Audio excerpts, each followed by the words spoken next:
more love, give me some love, give it all. His breath clearly said it all.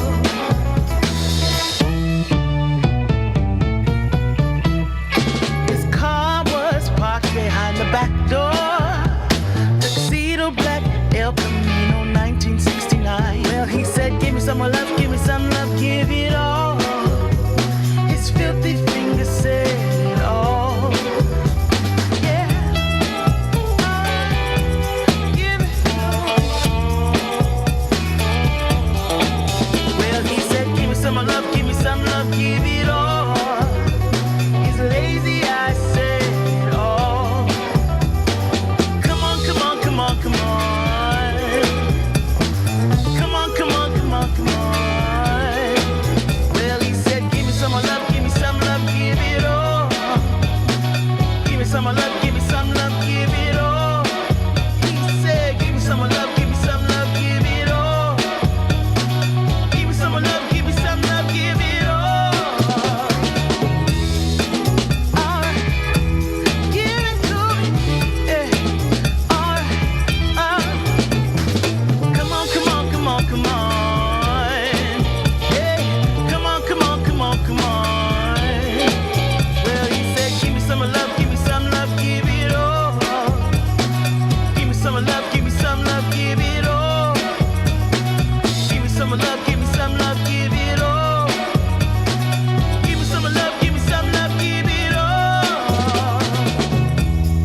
The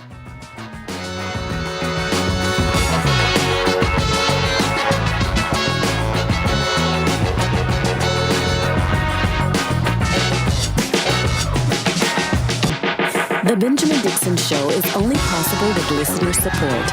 Go to www.patreon.com/The BPD Show.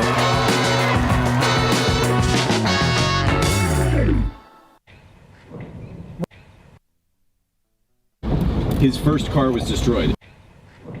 Russia was intensifying its attack on Ukraine's east on Tuesday as it sought a decisive victory in Mariupol, prompting Western governments to pledge more arms and sanctions. Thousands of Russian troops backed by artillery and rocket barrages were advancing in what Ukrainian officials called the Battle of the Donbass. Russia bombarded the Azovstal steel plant, the main remaining stronghold in Mariupol, with bunker-buster bombs, a Ukrainian presidential advisor said late on Tuesday, after an ultimatum by Russia for Ukrainian troops to lay down their weapons had lapsed. Ukrainian President Volodymyr Zelensky condemned Moscow for blocking any attempts to organize humanitarian corridors and save people. The Russian army will forever inscribe itself in world history as perhaps the most barbaric and inhuman army in the world, deliberately killing civilians, destroying residential quarters and civilian infrastructure, and using all kinds of weapons, including those prohibited by international conventions, is already the brand signature of the Russian army. The United States, Canada, Britain, France, and Germany on Tuesday pledged more support to Ukraine, including sending heavy artillery and ammunition. Pentagon spokesman John Kirby. I would just say, without getting into what other nations are providing, that they have received additional platforms and parts to be able to increase their fleet size, their aircraft fleet size. I think I'd leave it at that. In Mariupol, a humanitarian catastrophe has unfolded. Tens of thousands of residents have been trapped with no access to food or water, and bodies litter the streets. Ukraine believes more than 20,000 civilians have died there. Russia has denied targeting civilians in its invasion of Ukraine and says without evidence that signs of atrocities were staged. Video released by Ukraine's Azov battalion purported to show people living in the underground network beneath the steel plant, where they say hundreds of women, children, and elderly civilians are sheltering with diminishing supplies. We lost our home. We lost our livelihood. We want to live a normal, peaceful life. We want to get out of here. There are lots of children in here. They're hungry. Get us out of here, we beg you. We've already cried out all the tears we have. We can't cry anymore. Reuters could not independently verify where or when the video was shot. Shells and rockets also hit Kharkiv, Ukraine's second largest city, officials said, wrecking apartment blocks and other buildings. Officials said 4 people were killed and 14 wounded. Reuters journalists saw the bodies of 3 people, apparently killed by shrapnel, lying on the pavement. That was an update on what's happening in Ukraine from Reuters. There is no question that whenever there is war, there will be war crimes. And there is a level of dishonesty and disingenuousness that is coming from those supporters of Vladimir Putin and Putin himself, suggesting that they have the ability to execute a war with precision and that they have the ability to execute this war without killing civilians. We all know that not to be true. We all know that in the fog of war, there will be casualties and there will be war crimes, casualties amongst civilians. And this is why we advocate so vehemently against war, all wars of every stripe, from Yemen to Kiev. But yet here we are in a stage of human development where we're having what is presented as a reasonable conversation between a barbarian, the butcherer of Bucha, Vladimir Putin, and the rest of the entire international community, to which Vladimir Putin is now claiming foul.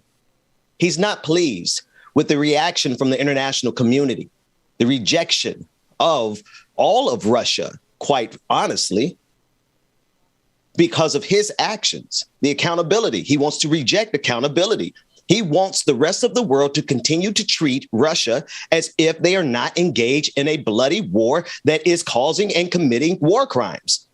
They want to be able to go ahead and come to the Olympics like everything is fine. They want you to go ahead and continue to bag gas from them like everything is fine. They want you to continue to invite them to the table of good faith when they have demonstrated that they have no intention whatsoever of engaging in good faith with the rest of the entire international community. And yet, here we are watching as this escalates and having to deal with arguments from people from both sides of the political spectrum. In fact, they're so closely related. I believe the horseshoe theory has been proven. But we have people both on the left side of the equation, as well, ostensible left, and the right side of the equation, trying to make us not give a damn about the images coming out of Ukraine, of the hospitals being burned out, of the bodies on the ground. They want us to not care because they're disappointed in America. Well, get in line. Have you seen what America does to Black people? If the white supremacists of January 6th are so angry at America that they are willing to turn this country over to Vladimir Putin, as stated loosely by Steve Bannon, suggesting that we should support Vladimir Putin. Do you remember why? David, I guess I'm throwing an audible here. Go get me the clip of Steve Bannon explaining why he supported Vladimir Putin. It's where he says at least Russia knows where men and women go to the bathroom, respectively. At least this is their justification. The justification from the right wing of this country, of the United States of America, as to why we should wholesalely support Vladimir Putin and his war crimes in Ukraine is because Russia knows whose men's bathroom is whose. It is as ridiculous as it sounds, but this is what they said, and we'll have the clip for you momentarily. But here we are looking at war crimes on the international scale, and we are engaging with bad faith actors as if they had any intention of engaging in good faith in the first place. If they did, we would not be here where we are right now. There should not be a war happening right now, let alone any other war. I actually do want to shift gears pretty hard because I want to show America and the rest of the international community what America does. I want to show, actually play that clip if you have it, Dwayne. Play the clip of Steve Bannon explaining.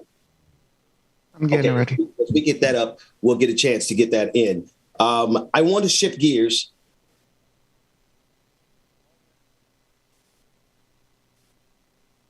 Your old boy in Syracuse, New York, who was brutally accosted by the Syracuse police.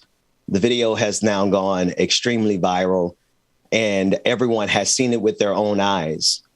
We'll come back to the Steve Bannon clip, but I want everyone to see very clearly what America does to its people, particularly Black people. And so while we're flanking this conversation with what's happening in Ukraine, I want us to be sure that there are problems here at home. And that, say that again? We don't have that clip. Let's get it. Let's get that clip because it's important. It's important for us to see this clip on repeat. And this is a clip of the 8-year-old boy in Syracuse, New York, as he was being tossed around like a criminal over a bag of chips, that he had taken. Now, here's the thing. Whether or not the boy stole the bag of chips should not even come into the conversation. This is what we're talking about when we're talking about bad faith actors. There are people who are in the conversation on the national and the international scale and who are sent intentionally to obfuscate the conversation. They are sent intentionally to keep us from advancing the conversation. There are disruptors who put bad faith arguments into the national discourse. And one of the worst ones is somebody who can look at us and say he should not have stolen a bag of chips. But here we are in the year 2022, after we've seen all of the brutality, after we saw what happened to George Floyd, after we saw what happened to Tamir Rice, after we saw what happened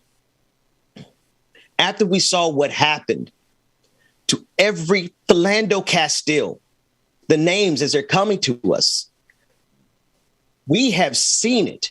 And we know without a shadow of a doubt that this country has a track record of treating American Black citizens like we are nothing.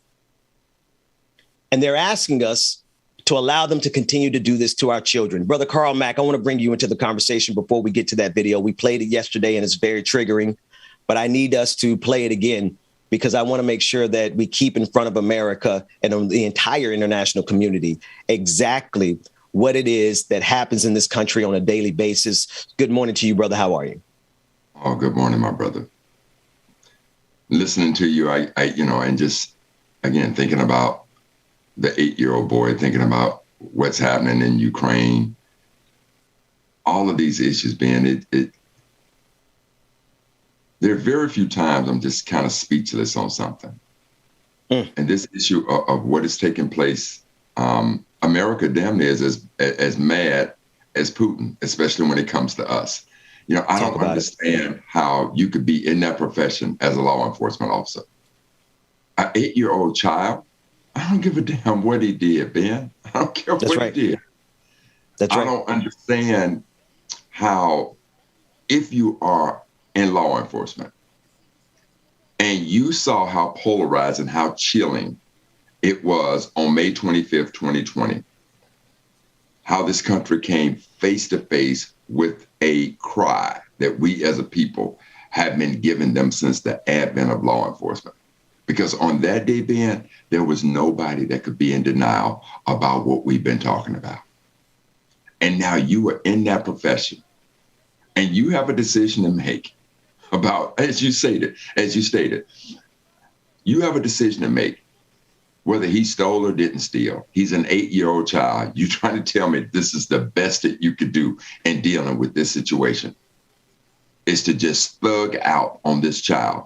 And so, Ben, if ever there's a situation that just puts you deep inside the psyche of white America, especially around law enforcement, a situation like this. But then, I feel stupid being saying a situation like this should do it because every one of these damn situations ought to tell you. You know what, Dr. Matt, and it's too often in this country where we have to, after seeing our loved ones treated like animals and oftentimes killed on video, we as Black people have to have and keep our composure and move along as if this is okay. But I'm going to tell you the honest truth, Dr. Mack, this right here, this particular video is enough because they require us to have no concern whatsoever for our own children.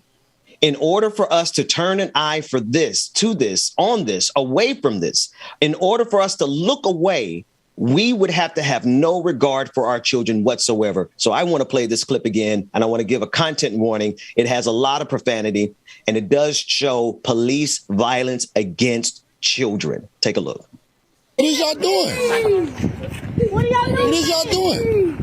Guess. Take a guess what I'm doing. Hey, you're like a baby to me. Why you? Guess what I'm doing. I don't know what you doing. I just see you snatching him up off the. No. So what? So what's going on then? You're stealing stuff. If he breaks into your house to steal something. Nah, man. What is that? A bag of chips? So y'all treat me like a whole cold-blooded fucking killer? Keep walking, dude. You don't even know what you're Keep walking. I do. I know what I just came up and see. I know the fuck I just came up and see. Okay, what did you see? I see y'all snatching him up a bike like you're a fucking grown-ass man. What's your hand?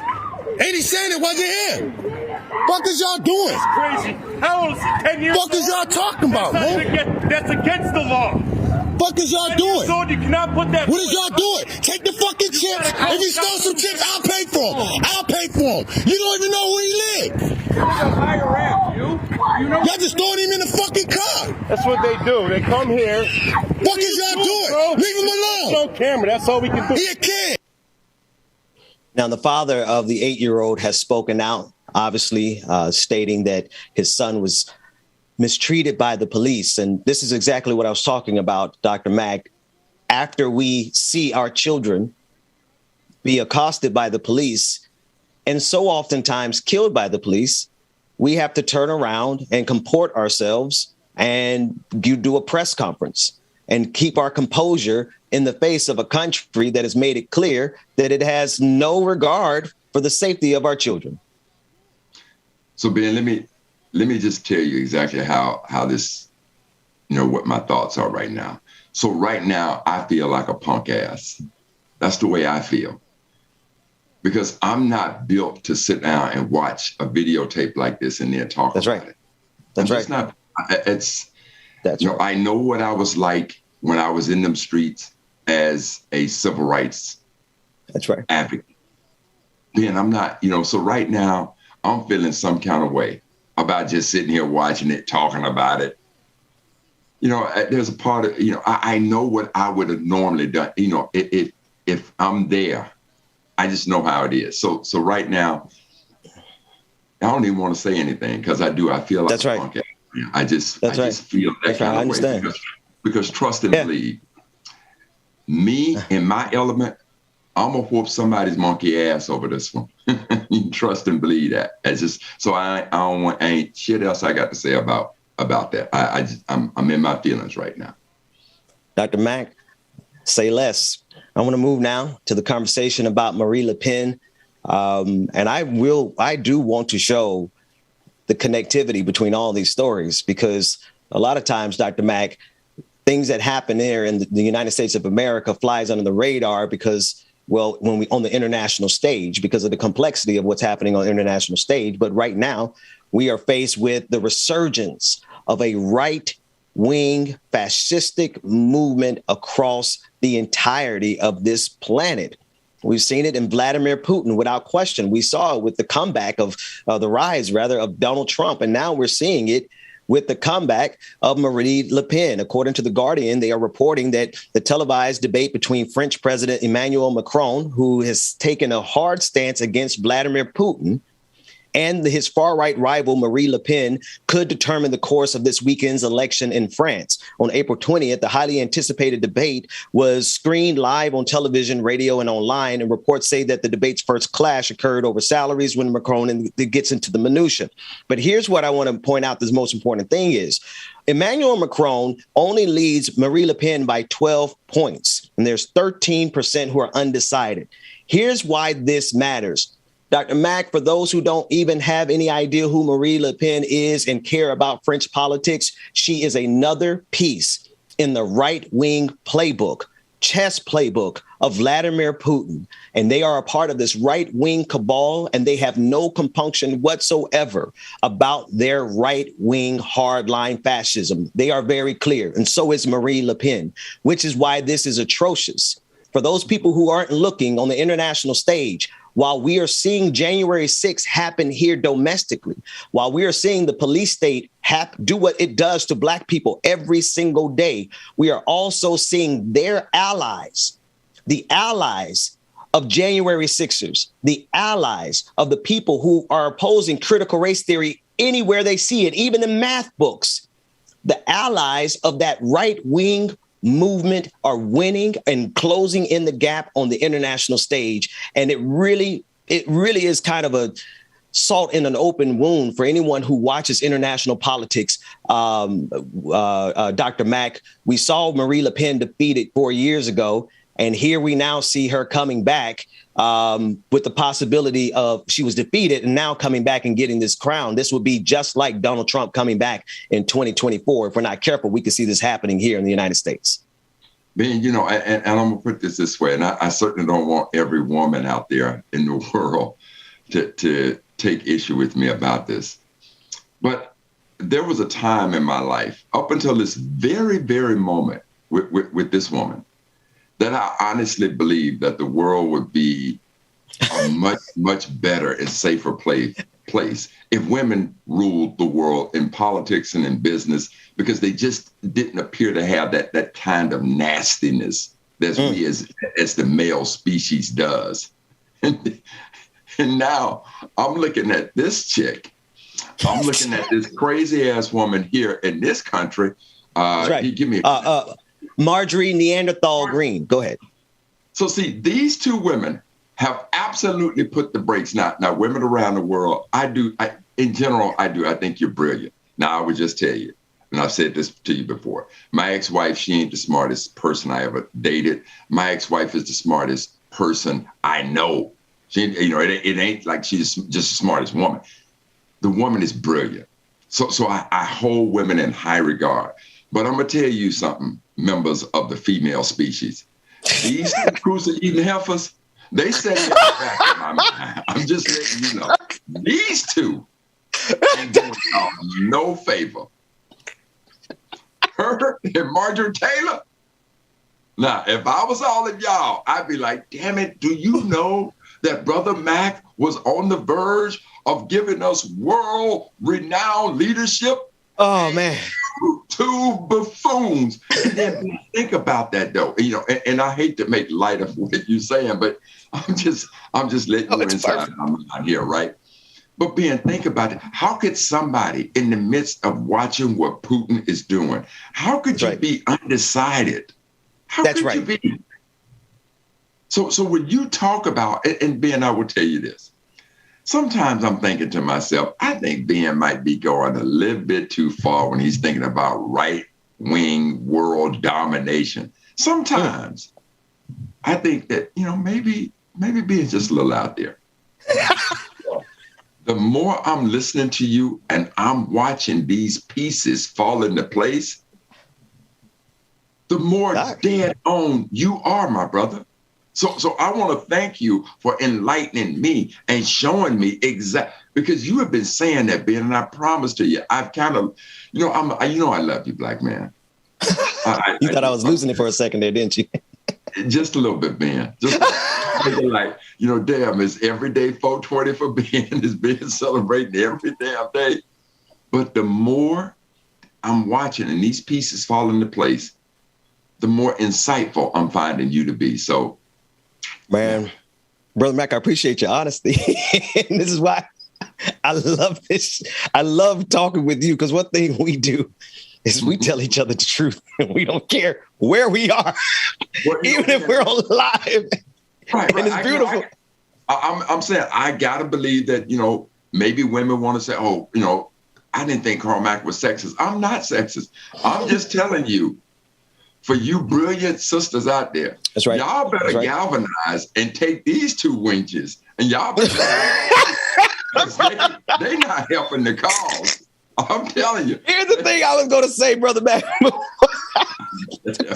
Here's the analysis. Here's the thing. Actually, I didn't lose my mind this summer. We've been going through a whole pandemic in the country that has allowed, I think at the peak, we had like 2,000 or 3,000 people dying a day. So, I think all of us has suffered some level of mental health crisis during this pandemic. And if we didn't, I wonder what's wrong with them. But to your point, it is a very salient point, Brother Mac. There's this thing that particularly liberals like to do, which is to say everything is fine so long as we put up the right percentage of women, the right percentage of Black people, the right percentage of LGBTQIA. Like, we don't have to change the system so long as we have a particular type of representation. And we see specifically with Marie Le Pen, as well as Marjorie Neanderthal Green, that just putting, hell, we could think of Clarence Thomas. You know what I mean? Everyone who looks like us doesn't represent us. And that fake and empty, meaningless representation has to come to an end. So. Enough said, brother. My mentor has always told me when somebody says all there needs to say, there really ain't much else to. So I'm going to leave that right there. Say less. We're going to move on to another Neanderthal out of the state of Florida. Ron DeSantis is pushing his fight with Disney even further. And this is in his election year, Dr. Mack. Now, Disney finally came out against the Don't Say Gay legislation and the anti-trans legislation in the state of Florida that directly targets LGBTQ youth, children.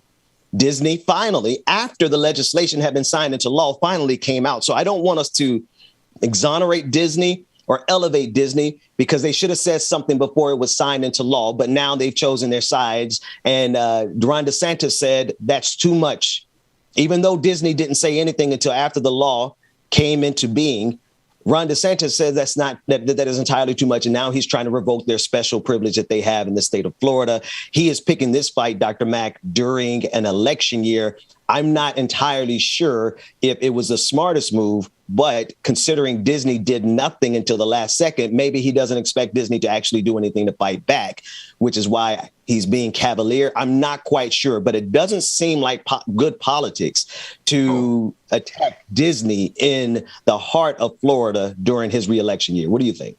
Being it is absolutely, first of all, he absolutely knows what he's doing. And it is absolutely good politics when you are playing from his playbook. Go back from the moment that this clown started. You got to remember, first and foremost, I have told you, I've said it over and over again, trust and believe that the playbook for politics and the Republican Party has been established by negative 45. The moment that they are, and I love the name that you've given Marjorie Green Taylor, Neanderthal. From the moment that negative 45, the king of the Neanderthals, from the moment that he put that playbook out, he flipped the whole game, Ben. Everybody now decided the more radical on that side of it that I can go, the more endearing there's a certain group of people are going to be with me. Now, Ben, just slow down for a moment and just think. The more radical I can be, the more support I'm going to be. Remember, negative 45, who was it that he didn't talk about? Negative 45 is going into an election, and he is on videotape talking about what he can do to women whenever, however, whatever.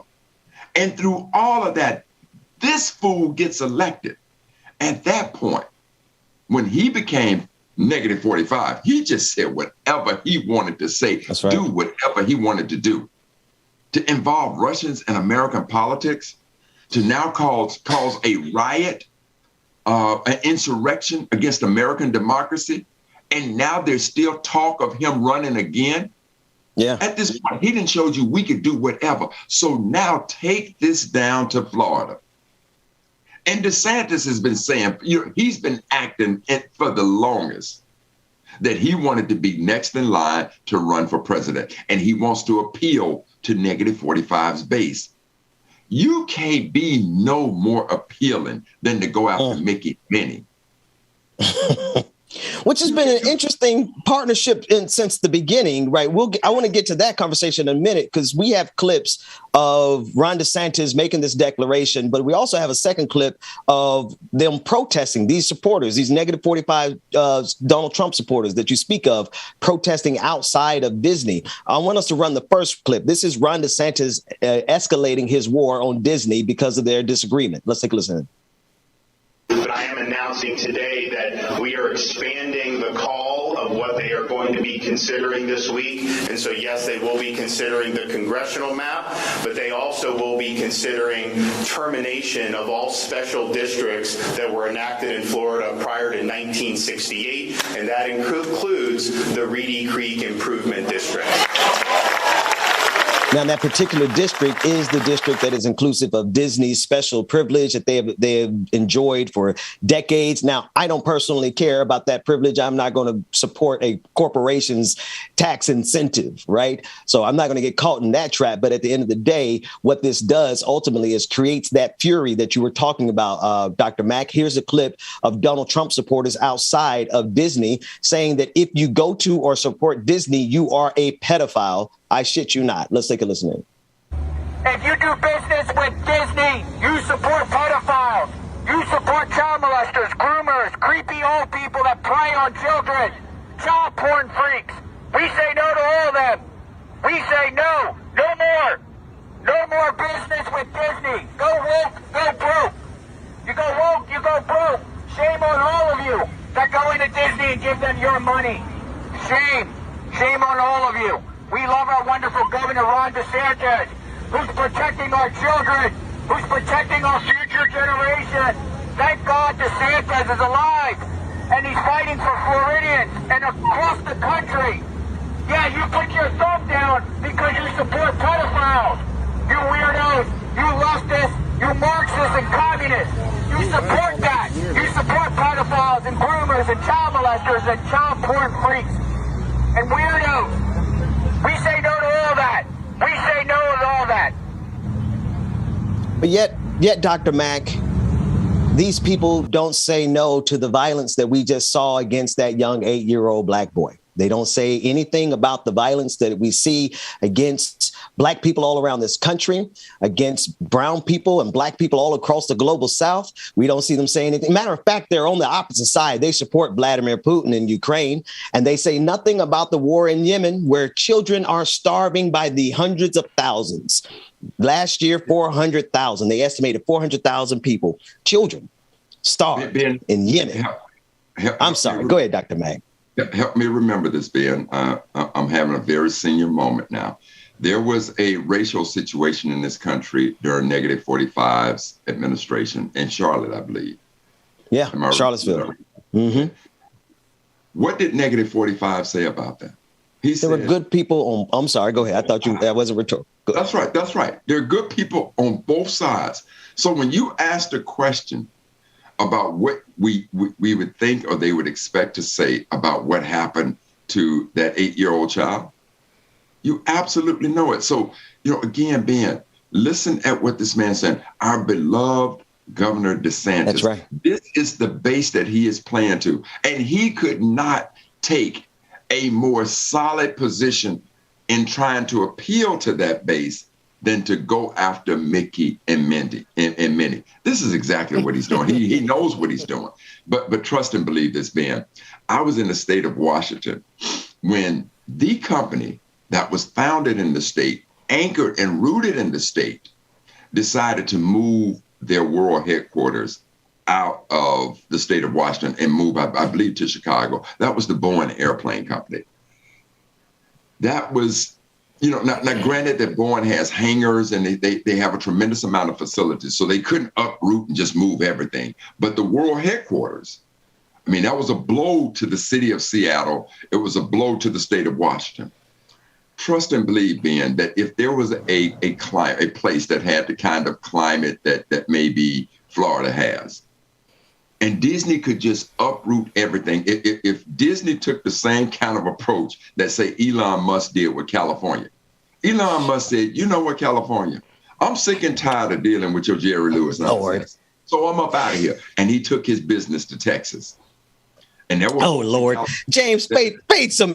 I forgot Dr. Carl Mack liked Elon Musk. I forgot you're going to use him in a positive way. Wait a minute. Now, listen. I can appreciate the man's genius. But again, when you genius like that, you are so thin on the other side of insanity.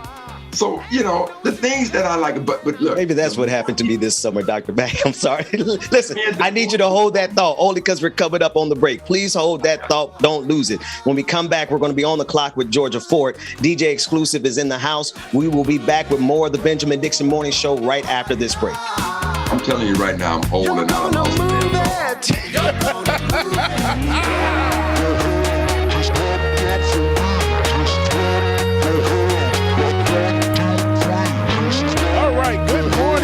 Everybody, I hope you are having a beautiful morning like I am. Shout out to everybody that's in the chat room. Y'all know the voice, y'all know the sound. It is your boy James Bubba Williams, DJ Exclusive, is in the building. Good morning, everybody. Happy Thursday. Hope your 420 is off the chain like mine was. Yeah. Good morning, everybody. Good morning. Shout out Letitia, whatever her name was in the chat room, talking about she's anti-LGBTQ. Well, baby, you was in the wrong goddamn place, and we're glad to see you come. Welcome to the Benjamin Dixon Morning Show. Y'all make sure y'all stay tuned, man. On the clock is coming up next with Georgia Fort.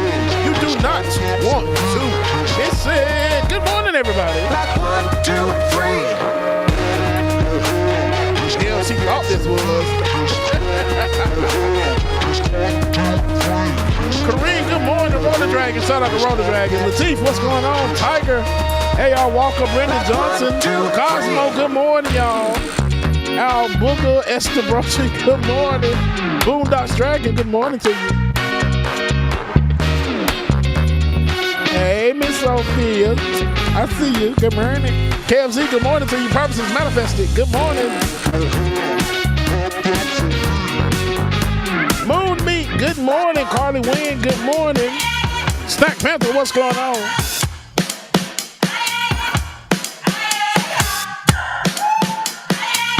Tiger, this for you. Hope you feel better, Tiger. Get better soon. We can't have sick tigers out here walking around and everything. What you gonna do when the rain is coming down? Nothing more to do. Calvin Johnson, good morning. Anna, good morning to you. Take it back to the rhythm. Keep it up for good when the sky's falling. I'm looking like a real camera today and not somebody painting. T Tweety, good morning. Can get what you're going through. Nobody can get what you've done. Nobody can get what you're going through.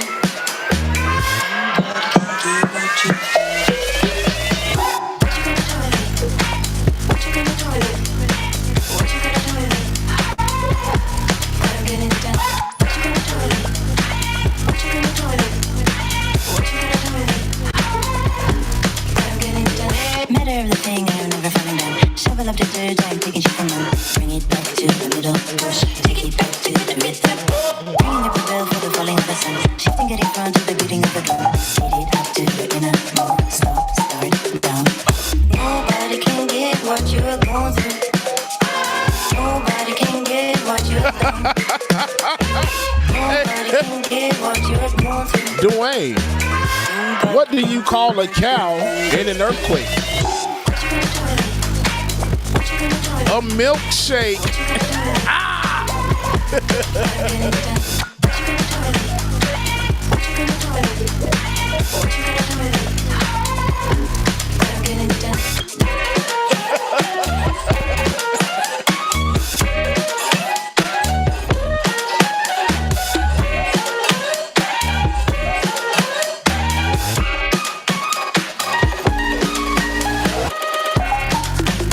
Iris Jones, good morning, Iris.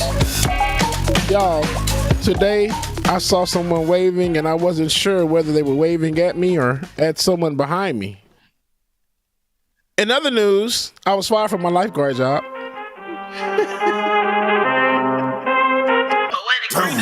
I need all the wins. Yeah. It's true. Good morning to you, Scrooge. Yeah. Gotta keep on moving no matter how hard it gets.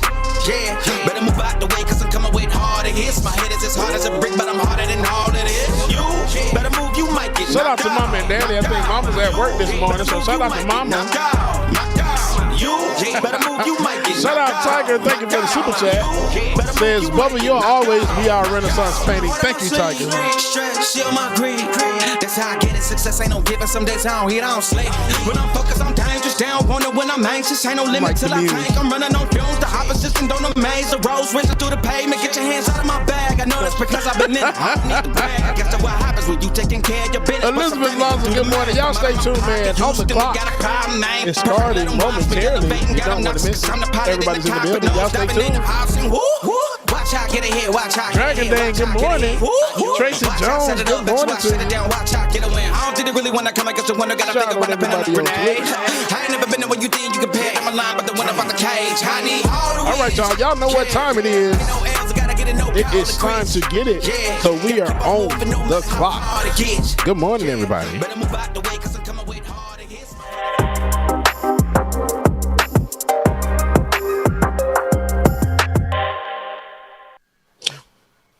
Welcome back to the Benjamin Dixon Morning Show. We are on the clock with Georgia Fort. Good morning, Sister Fort. And we are actually joined again by Dr. Carl Mack.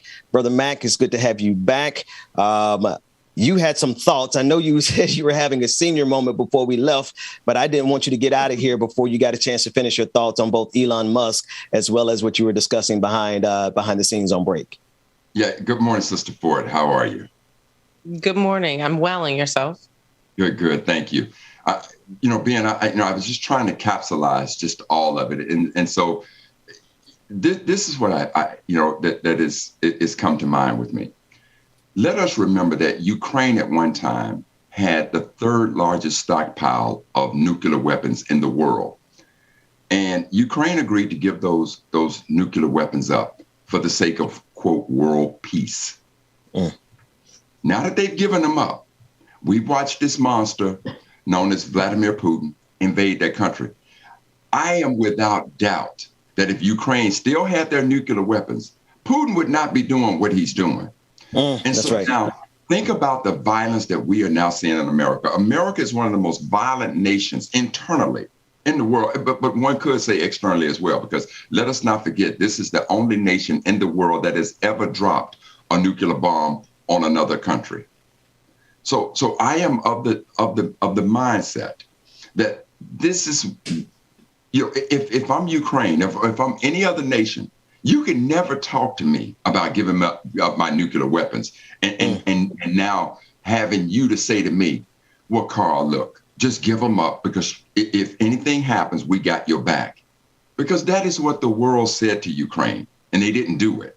See, so in this country, when we watch what happens to our people over and over again, and Sister Ford, you've been so diligent in reporting this.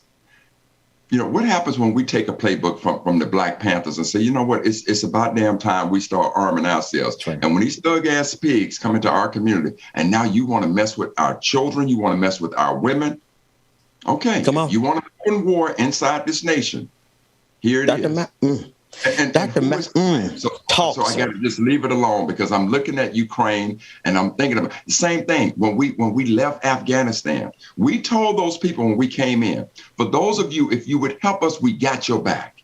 And what did we do? When it was time to leave, we didn't give a damn about them. So, I'm going to just leave that there. I'm going to go back to my research, tell both of you I love you. But in the words of Climax, I got to go. Bye. Dr. Carl Mack, it's always a pleasure. Drop the mic.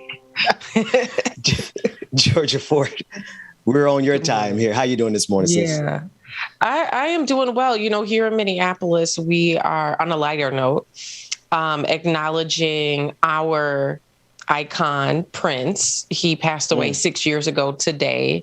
And, the interesting thing is, you would think that there would be a bigger footprint for him here in the city, because he was an international music icon, right? But there's been a group of folks who have been working to get this mural up in downtown Minneapolis in his honor. It's finally happening, but it's taken like 7 years. And so I'll have more of that on my page a little bit later today. But it's interesting. There's, huge murals up for Bob Dylan. But I hate to think it's because he's Black. But I don't know what else to conclude to. Why hasn't the city embraced him and really turned purple for him outside of the Super Bowl? There's no, if you're a tourist and you're coming here outside of First Avenue and Paisley Park, his home where he lived, his studio, there's nothing that really represents that he was from here. So I think folks are 6 years past his death starting to recognize that and rally together with his family and, try to do what they can to honor him. Funny story. I went to see Prince perform at Paisley Park before he died, and he had 4 encores. It was amazing. He didn't let any, alcohol in the facility. So it was just pure energy that people had and love for his music. After the concert, my sister and I were hanging out in the lobby, and we met him. And so we were fangirling. It was the best night ever. And then I had a radio show at the time, so I was trying to get him to come on. I was trying to interview him. I got his contact information. And so before he came on the interview, he's like, I just have to let you know that I'm a Prince impersonator. Oh, no. So it wasn't even. I would be. Oh, come on. I love the way you told that story, because you made us experience the same disappointment you experienced. Because I was like, yeah, my homegirl, Georgia Ford, got to meet Prince in interview. You should have seen me leading up to the interview. I was like, oh my God, this is going to be a staple of my career. I'm one of the few people he's going to let interview him. Oh my goodness. And then the impersonator was like, I just couldn't go on air and fake like I was him. Oh my goodness. Oh, talk about catfishing. That had to hurt you. That hurt my heart just now in real time. But go ahead. I was overjoyed when I thought I met him. And I don't know if I want to take that back. My sister and I, we bonded that night. That's right. That's right. No, keep that one. Keep that joy. Yeah. And you know, this is interesting that there is no that there's not a significant presence for Prince in that city when you consider his catalog. His music catalog was valued at, I believe, about $160 million. I mean, he's in the in the top echelon of artists, not just because of the value, because if you ask me, that price tag is too low for Prince. I think he should be worth about $1 billion in terms of the music and how it impacts the world, particularly the Black community. So it's not just about that, but it's also about his role in the Black community. Like, he literally is an icon all the way back. Did you see the clip of him? I think he was talking about teacher unions back when he was a little boy. And he had the same kind of energy and swag and facial expressions. There should be a whole lot more for him there. But I'm glad that the city and now all of us should be commemorating him on today. Yeah. Well, there will now be a 100-foot mural. And the interesting thing about its positioning is it overlooks First Avenue. So it's almost like he'll be there looking over the iconic venue that was in this movie, Purple Rain. They have all of these stars along First Avenue with names of celebrities, and most of them are silver, except for his. They painted gold. And I thought that was a beautiful nod to him. I was there filming yesterday, actually, and noticed that they changed the color of one other star. They put a red star in the building for George Floyd. So I thought that was a unique way for their business, their organization, to also acknowledge how that devastating moment in Minnesota history has impacted the world as well. So I'm excited to see this mural come to life. I think it's going to be complete and unveiled by June 2nd. So we'll have more on the mural here on the show. Absolutely. Looking forward to that. In Georgia, so we're also looking at these other stories. The pandemic. This is a report that's coming out. Pew Research is showing that as a result of the pandemic, the middle class has declined. This is an interesting correlation that we're seeing.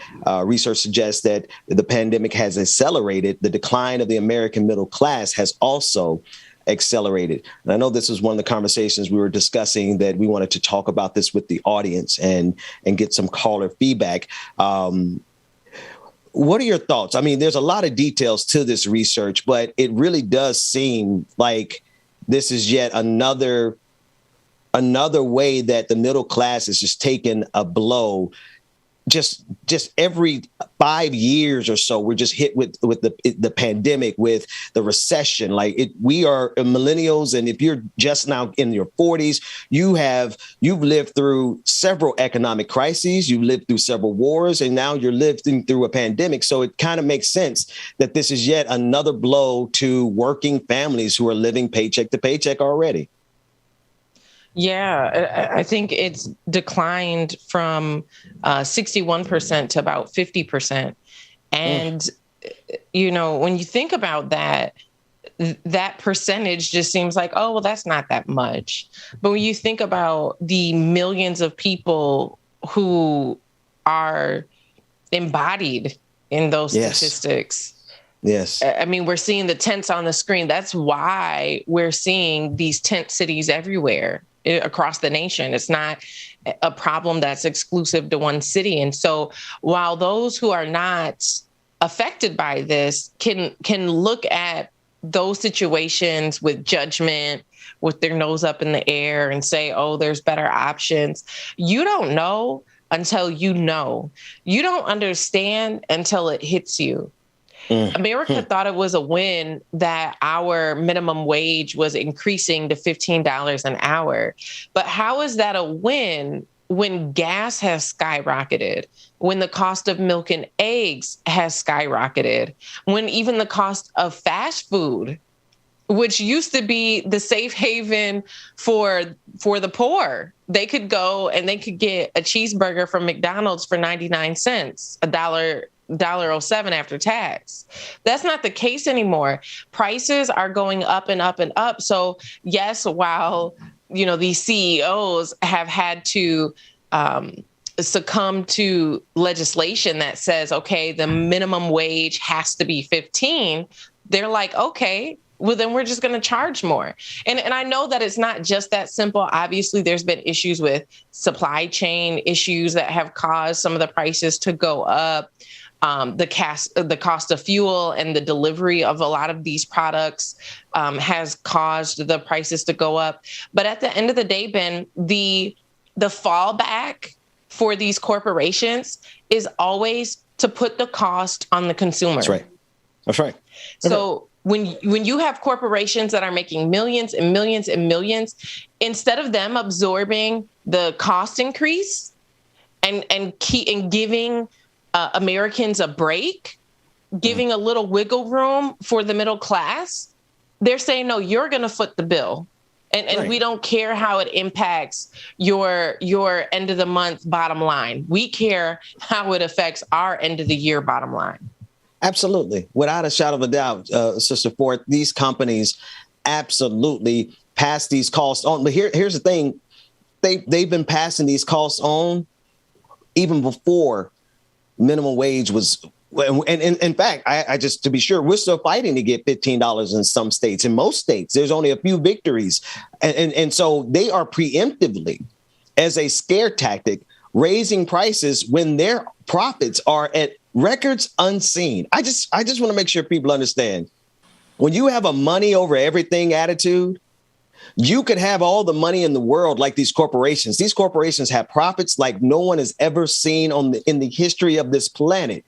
But it's still not enough because they are willing to squeeze the last penny out of you. And if you're dying on the side of the street, they'll blame you for not working hard enough. Yet you are an essential worker going to work every day through this pandemic, and you can't even get a livable wage. So we are really locked in a system, Sister Ford, that is cruel and unusual. But we've been desensitized to it so much because we live in it every single day. But the truth is that these corporations are squeezing every penny out of us that they possibly can. I want to remind the callers that this is a segment where we want to get you an opportunity to call in 301-715-8592. The user ID and passcode will be in the various chat rooms. We want to hear from you. But Sister Ford, I can't agree with you more that these are decisions that are being made by corporations. These are not inevitable forces. Inflation is being caused by greed. We have a caller. Oh, we already have a caller. Caller, you are live on the air. What is your name, comment, and or question? I'm not sure if this is me, but yes, this is you from Minneapolis. Sorry, what was that? This is you. Welcome to the show. What's your name and what's your comment and or question? Hey there, y'all.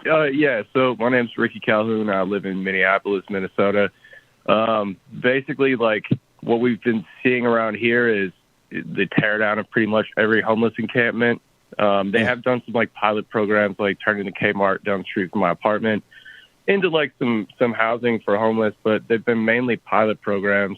And like with the housing crisis like in full swing again, what do you see as like possible solutions to the problem? I mean, in our state, like if it's winter and you're caught outside and there's nowhere to go at night, like there's a risk of freezing to death. So like, what is the game plan from here on out? Like just let people freeze in the streets, or like what can we do to resolve this situation? Absolutely. Thank you for that call, Sister Ford.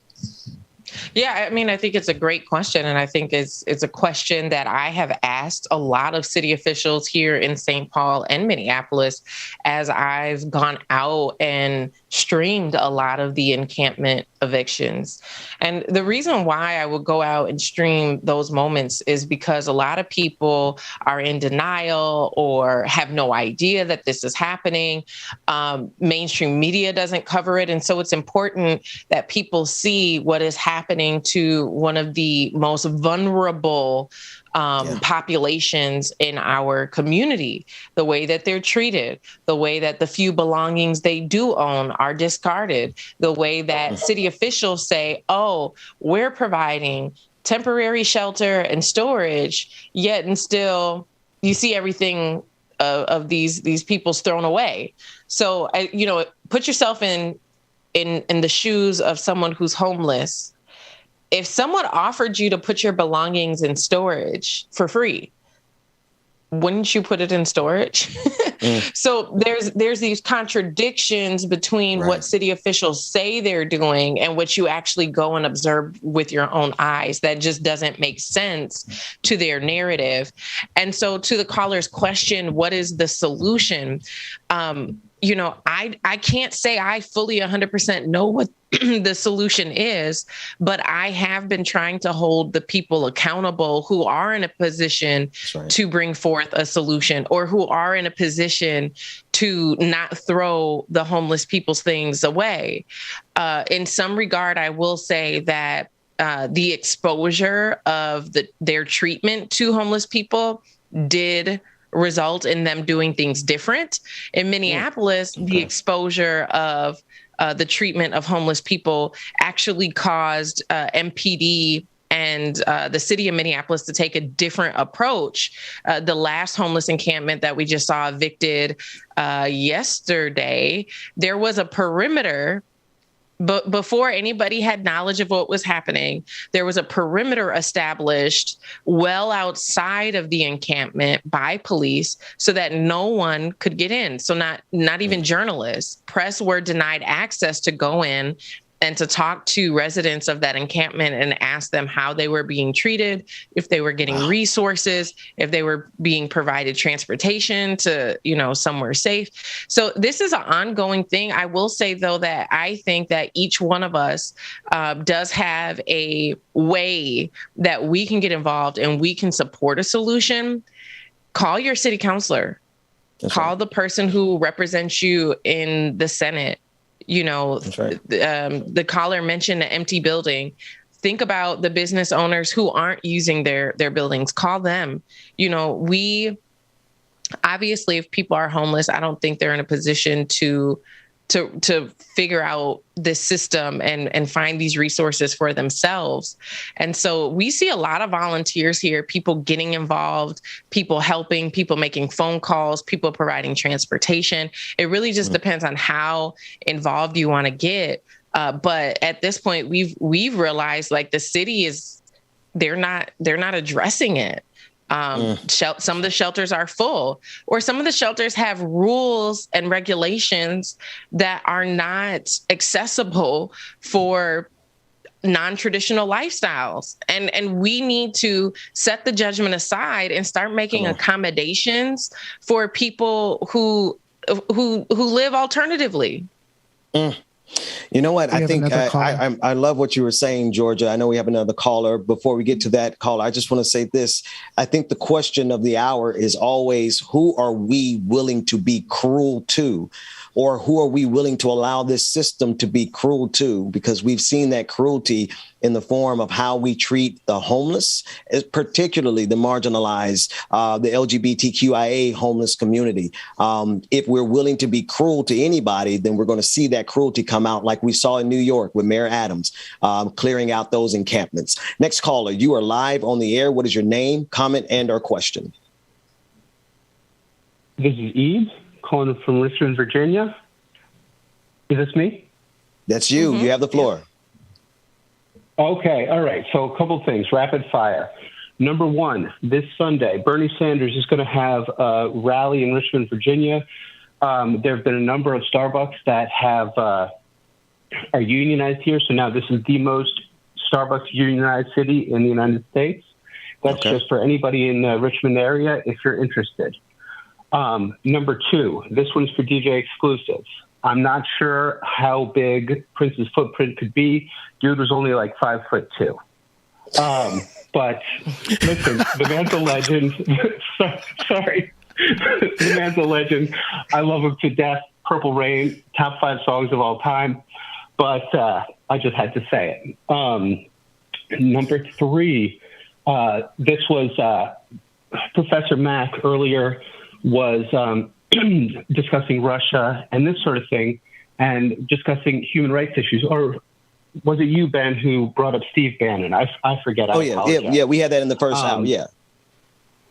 Yeah. So just very quickly, in decades and decades ago, actually leading up to America's civil rights issues or becoming forefront in civil rights acts, et cetera, Russia had this common saying, which when people would criticize them for their human rights, Russia would say, and you lynch your Negroes. It was something along those lines. That's right. And so it's just sort of,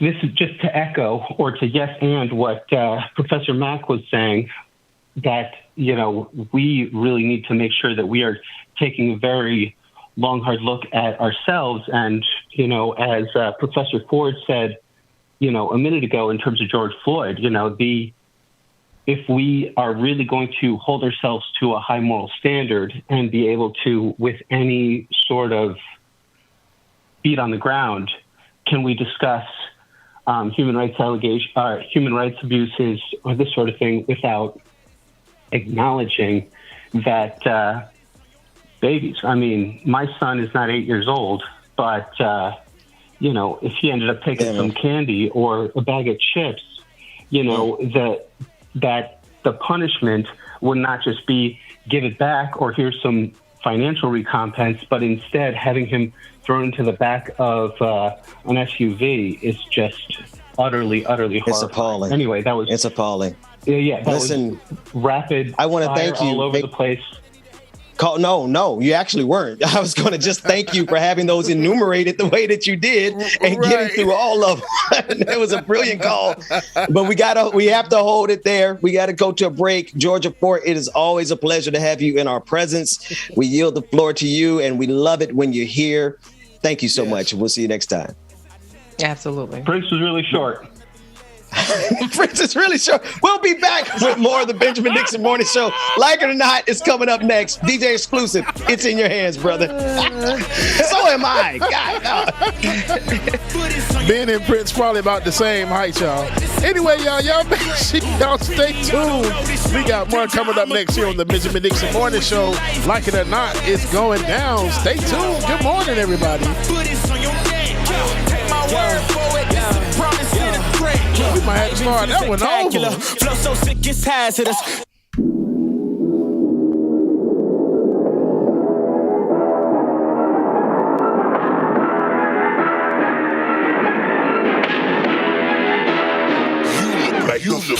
Really, y'all don't know this, y'all in danger. I'm a threat. I'm a gamble with your life, cause you know that it's okay. It's okay. You know I ain't letting You ain't about to be right back in when I'm popping over here. Really, y'all don't know this, y'all in danger. I'm a threat. I'm a gamble with your life, cause you know that it's a bet. It's a bet. You know I ain't letting up, my foot is on your neck. Take my word for it, it's a promise and a threat. I ain't never really wanna flex my gifts, but I think it's my time, let me check my wrist. You can never get my Industrial Lawrence, good morning to you. Big T's Dragon Daddy, good morning. Six Dragon Daddy, good morning to you. Need to hate me, now I'm feeling like this. Rock with the team, cause you know that we winning, we with it, we going, we flowing again. I might just go by a Benz. I might just put my Benz. Good morning. Alive, but I'm making a killing. Shout out to my papa that's watching. Good morning, Daddy. Cause I need $1 million, but I don't need your money, you can pay me in respect. Cause once I do it big, what's to follow? It's a check. I need 100 bags, nothing more, nothing less. And the ops feel away, cause I'm next, I'm a threat. Oh yeah. Really, y'all don't know this, y'all in danger, I'm a threat. I'm a gamble with your life, cause you know that it's a bet. It's a bet. You know I ain't letting up, my foot is on your neck. Take my word for it, it's a promise and a threat. Really, y'all don't know this, y'all in danger, I'm a threat. Good morning, Mary C. Just Hearts, Brittany Woods. You know I ain't letting up, my foot is on your neck. What's going on? Take my word for it, it's a promise and a threat. I've been feeling spectacular, flow so sick it's hazardous. Y'all still suck like Dracula. Zip this beat, let's back it up. And I don't care about critics, cause they talk too much, and I know that I gotta keep on grinding, finding DP, good morning. Mama, I made it, I know that they see me, I'm popping these bottles just like I'm a genie. I'm glad that you made me, it's all in my DNA. I'm up my chips like I'm working for Frito-Lay, and bet it bag on myself. I don't do it for my health. Every threat is a champion, got the title, need a belt. I don't need your money, you can pay me in respect. Once I do it big, what's to follow? It's a check. I need 100 bags, nothing more, nothing less. And the ops feel away, cause I'm next. Jason, good morning to you. Oh yeah. Really, y'all don't know this, y'all in danger, I'm a threat. It's a gamble with your life, cause you know that it's a bet. It's a you know I ain't letting up, my foot is on your neck. I don't take my word for it, this a promise and a threat. Really, y'all don't know this, y'all in danger, I'm a threat. Gamble with your life, cause you know that it's a bet. Dragon Dane, shout out to Denmark. All right, Dragon. Good morning to you. Still young spits, but you call me young boss. Eating real good, so a man's gon' floss. Got my way up in my view real posh. You a frisbee man, so that mean you get tossed. Got a new clip, so yo in the back. Numbers ran up, had to spit it with the chaps. Realest in the city, in my record, I fact. But your man's only chat when you do it in the raps like that. Man, so I go lost and don't really care what it cost them. You don't wanna cost them. My lifestyle awesome, couldn't decide if my gal want it too, so I bought them. Don't run track, but I run up the check. Run, do it real big, gotta one up the next. Point to the sky with the one up, I'm blessed. I'm young, rich and black, so you know I'm a threat. Yes. Shout out, Brother Latif, man. Hey, real quick. What is a pumpkin circumference divided by a pumpkin's diameter? Pumpkin pie. Big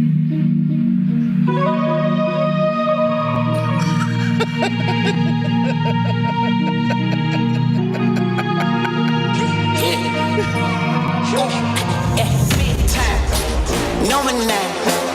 Diamonds in my teeth, I got a lot of shine. Running up the number, that's a lot of crime. Tracy Jones, good morning to you. Out your mind. Big time, lot of shine. Smoky in the air, that's a lot of pine.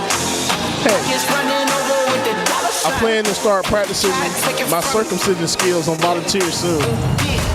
Any tips?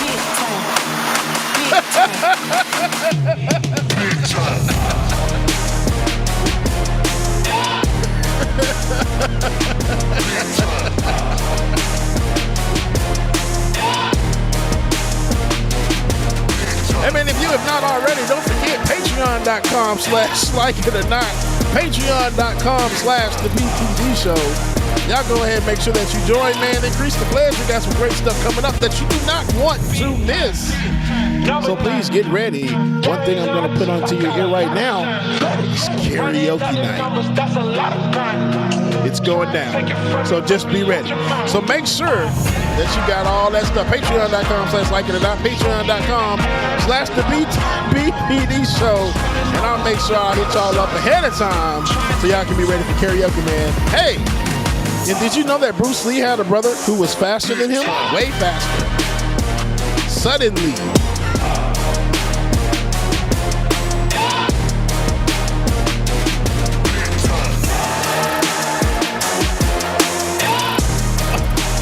Oh, that is awesome.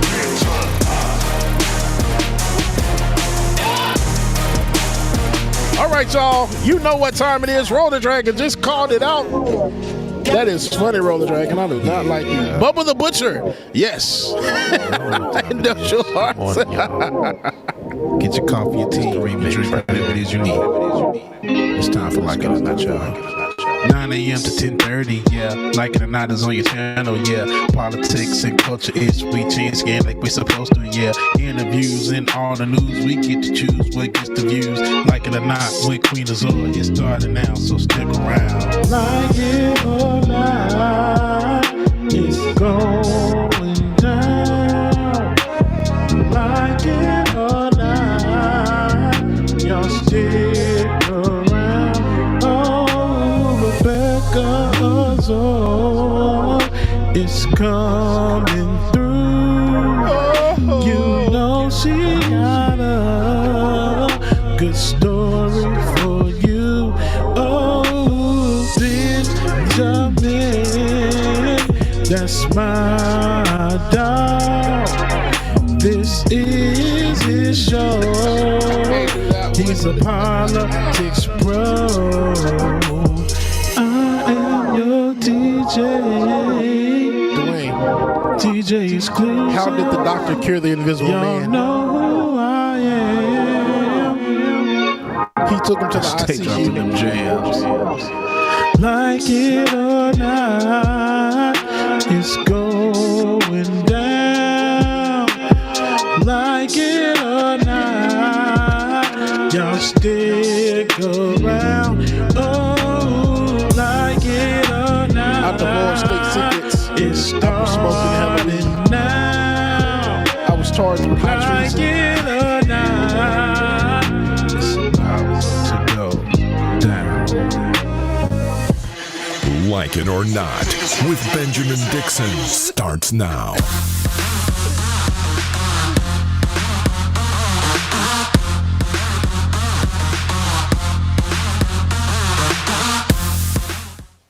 Good morning, good morning, good morning.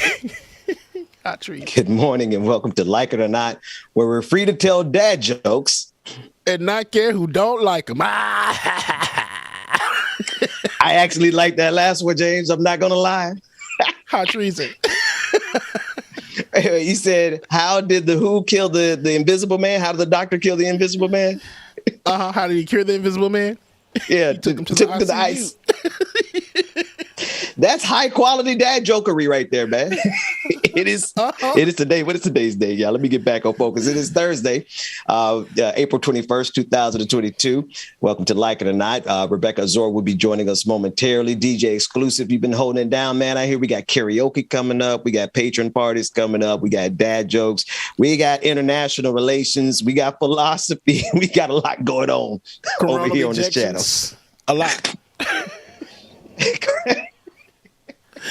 Coronal ejections, man. I keep trying to tell y'all gotta watch out.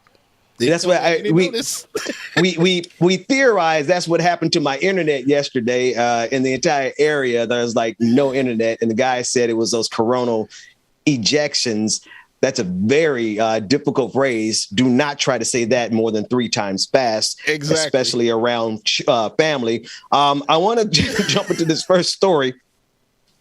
Joe Biden is going to make a decision about student loan cancellation before August. And keep in mind, we have the midterm elections coming up in November. And with everyone screaming at the top of their lungs to President Joe Biden to cancel the student debt, because there is no doubt about it, this would be one of the biggest boons to the economy. Canceling the student debt would be one of the biggest windfalls for the United States economy, because you cannot cancel $4 trillion in debt and not expect the people to go out and stimulate. James, they're going to go and spend. They're going to buy homes.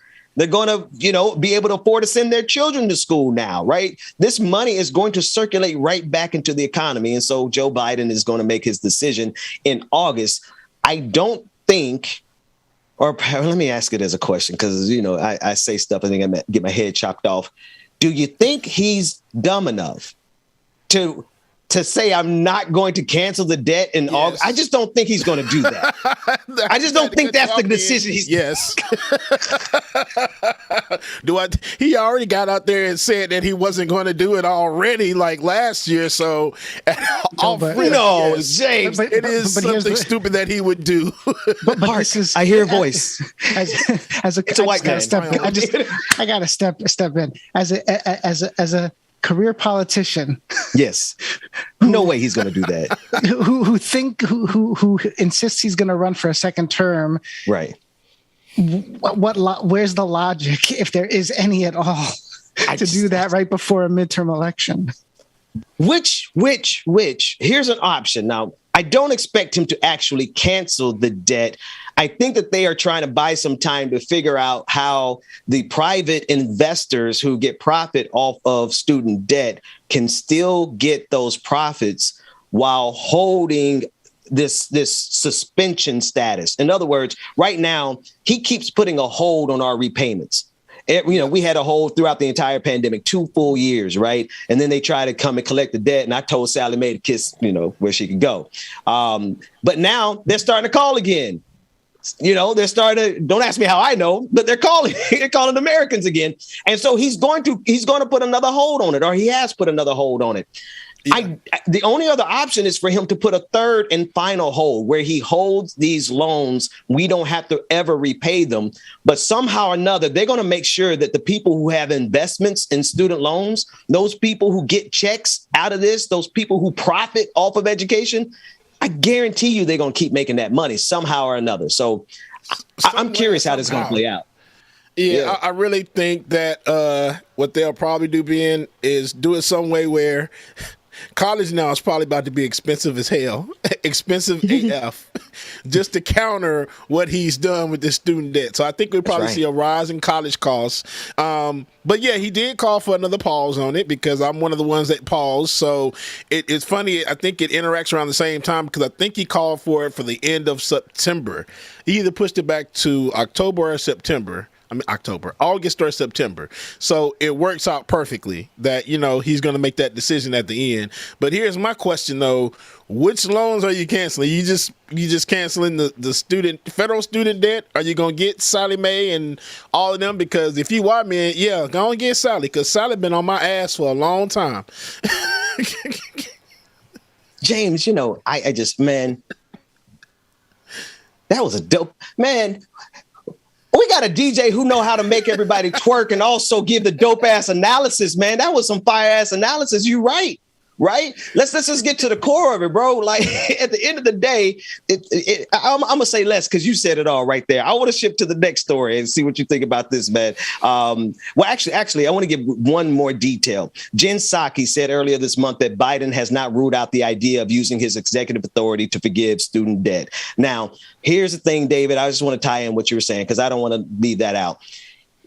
It would be beyond political malpractice to set up the entire nation to have an expectation that this is going to either be canceled or we're not going to have to pay these debts by having a permanent hold. If they set this up and in August, they decide to stick their finger in our eyes, we're going to give them the middle finger ourselves. Anyway, I digress. A$AP Rocky was arrested over the 2021 shooting. Rapper allegedly charged with assault with a deadly weapon. The LAPD we have footage of the arrest. A$AP Rocky arrested in connection with the 2021 Los Angeles shooting. The LAPD is waiting for the artist to arrive on a flight from Barbados. Authorities forced their way into the rapper's home after obtaining a warrant. Details of the shooting are unconfirmed, but TMZ reports that Rocky had performed at a Complex Con in Long Beach, California, November 7th, 2021. I have not followed this story in particular, but I am interested in where this is heading. A$AP Rocky, obviously a rap star. James, what are your thoughts on this story? I haven't been following it that closely myself. So when I saw this, and especially that they got the warrant or whatnot, but just watching them and what all they did just to get in there was just kind of like, y'all have to do all that, man. Y'all took a battering ram to a gate, bro. That's kind of stupid. I don't understand what's going on. I guess. Go ahead, man. It's pomp and circumstance. That's all it is. Because if this would have been a white actor, okay, they would have went and just knocked on that door. Hey, Mr. Hanks, we got your letter here. We got a warrant for your arrest. But no, they went to A$AP Rocky's home and they got a whole battering ram to a steel gate and knocking on that shit like you knocking on a door. Make it make sense, y'all. Y'all try to do this, and it's always like this with rappers, and especially black rappers or hip-hop artists or R&B artists. They go over and above to make sure they serve or do anything that they need to do. And it's stupid as hell. Y'all could have y'all knew this man was out of the country. Y'all could have said, hey, Mr. Rocky, we got a warrant for your arrest. You could have just pulled up and arrested the man. Run the doorbell. He's going to open the door. He ain't going to sit there opening it. And that's when you use the force to do all this extra shit. Now you got, it's three of y'all outside the gate, knocking on the gate. It ain't doing a damn thing. Y'all look stupid. Y'all look dumb. Y'all look real dumb.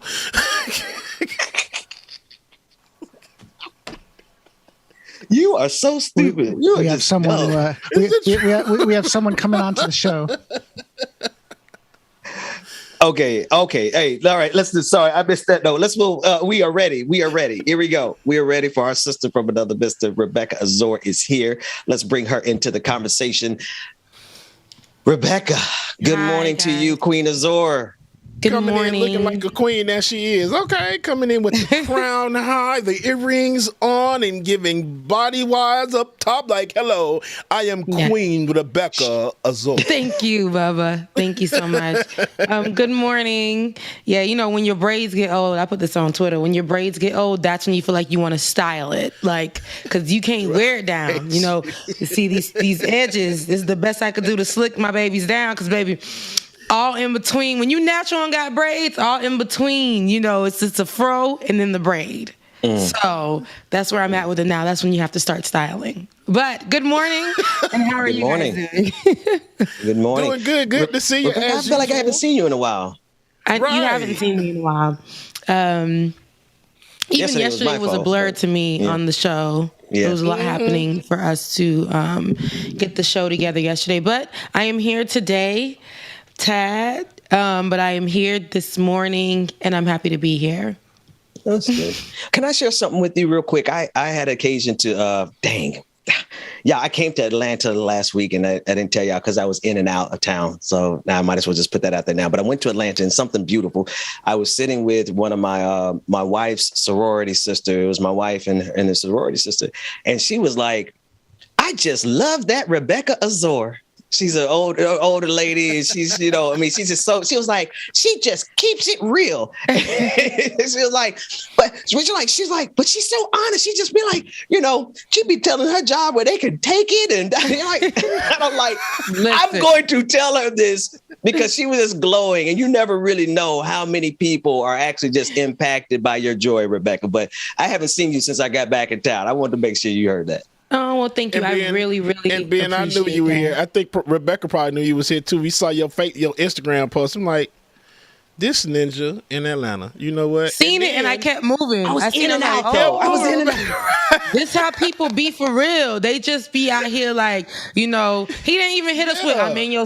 He didn't even hit us with, I'm in your. I got to give y'all my trap phone number. I got it. I'm sorry. Because when I go out of town, I don't really take it to communication with me. But I did post that Instagram post. So I told on myself. So my bad. But the point was, there was a good message that came out of it, James. Rebecca, he was down the street. The location was right there. I said, wait, you was down the street. It said you was down the street, bro. Oh, wait a minute. Oh, because I was over. Okay. Now that was a random occurrence, Rebecca, and I'm gonna yield the floor to you. It was a random occurrence. No, I was dressed. Listen, you clearly know I was not trying to be on the internet by how I was dressed, but that barbecue was so good, I had to give an endorsement right in real time. So yes, that was technically right around the corner from you, James. He was looking pretty bummy. It's okay though. Oh. Rebecca, you got the floor. No, but you know, you didn't give it us. I seen it, but you know, you didn't give us an opportunity to be like, you know, I'm in your city, and then we either not text you back, or you got to give us the opportunity because you came into our city. Right, give us a chance to say, okay, enjoy. The point of the story. Yeah. The point of the story was that. I thank you for sharing that, though. That really, I love that. Thank you for adding that to my heart, because I needed that this morning. So thank you so much. Yeah. Now you got my eyes twitching over here. Your eyes sweating. I saw that. I saw somebody say that on Twitter. So my eyes are sweating. I thought that was funny. But no, I needed that because, you know, I do, especially when she said she be telling her job where they can take it. You know what I'm saying? I'm trying to be right there. So, but thank you for that. I appreciate that. And I love that people see me. You know what I'm saying? Are you all right? I'm okay. Yes. Okay. All right. Thank you. I know that. And don't think that, y'all, when you Haitian and somebody's coughing, you got to do that so that they can do it too and get it out. Yes. Okay. But yeah, no, I just, I appreciate that people see me. You know, sometimes you are here and you're doing this job, and as much as you do it and you know that people see you, but it's great when you get the commentary instead of focusing on the ones that are negative. It's just great hearing people actually be like, hey, I'm a fan of yours. You know, hey, I love what you do. Hey, you make me laugh. Even if I don't care about the other stories you be talking about, but you make me laugh, and I need that in the morning. Or I love the way that you tackle these stories. You know, it's always something that we can give a piece of us to people who watch. And sometimes when we're not even expecting it, somebody's like, hey, because of you, this, that, and the other. I remember somebody, I was on the Hill, and I mentioned one little story, one little tidbit of a story about someone whose son died from not getting the appropriate care because they couldn't afford, I think it was like a $9 something, medication that they need, right? And I spoke about it. I mentioned it. I referred to it in one of the other stories that we were talking about. That man found me on the internet. He was like, I heard it briefly. You said it for about 5 seconds, but thank you for mentioning my son's story. I really appreciate that. It means the world to me. Oh, wow. That's so dope. The actual person. That is beyond dope. You never know who you're who's watching, who you're touching. Wow. I mean, I think about the story that we did for Mayor Rufus Davis. Rufus, I love that man's name. I love that man's name. Georgia. That's the blackest name mayor I've ever heard in the history of black names. Rufus Davis. But he didn't even know. Look, we just doing the story because we thought, get that black man the keys to the city. That's the mayor. How does he not have any access to the keys to the literal building that he works in as the mayor of Camilla, Georgia? And we did that story. And he said we helped get his story all across places. People were calling him to do the story. We broke that story. We brought it to light, and then we got him on. So I mean, our platform. Rebecca, we've been putting in some work. I forgot all about that story. You just instant recalled all those details. Jesus. Yeah, and then I was looking at this other story. Look, because I'm gonna just be talking this morning. And then I was looking at this other story. Georgia posted about a young man getting his hair cut at his school without the parents' permission. I thought about the story that we broke in our first go of Like It or Not, and it was about a little girl, and the daycare cut her hair, and the woman who cut her hair said to her that she'll be more prettier this way. So the little girl had curly hair. She was a mixed race child, but she had curly hair, a black baby, and so they cut her hair off, and they said that she'll be more prettier when the hair grows back. When I did that story, when I broke that story, that was my first million view story, and I was looking at it. Actually came up in my the Facebook, what is it, memories, yeah. And I started off like this. Her hair was cut. It was cut. What would you do as a mother in this position? The mother says, and I said,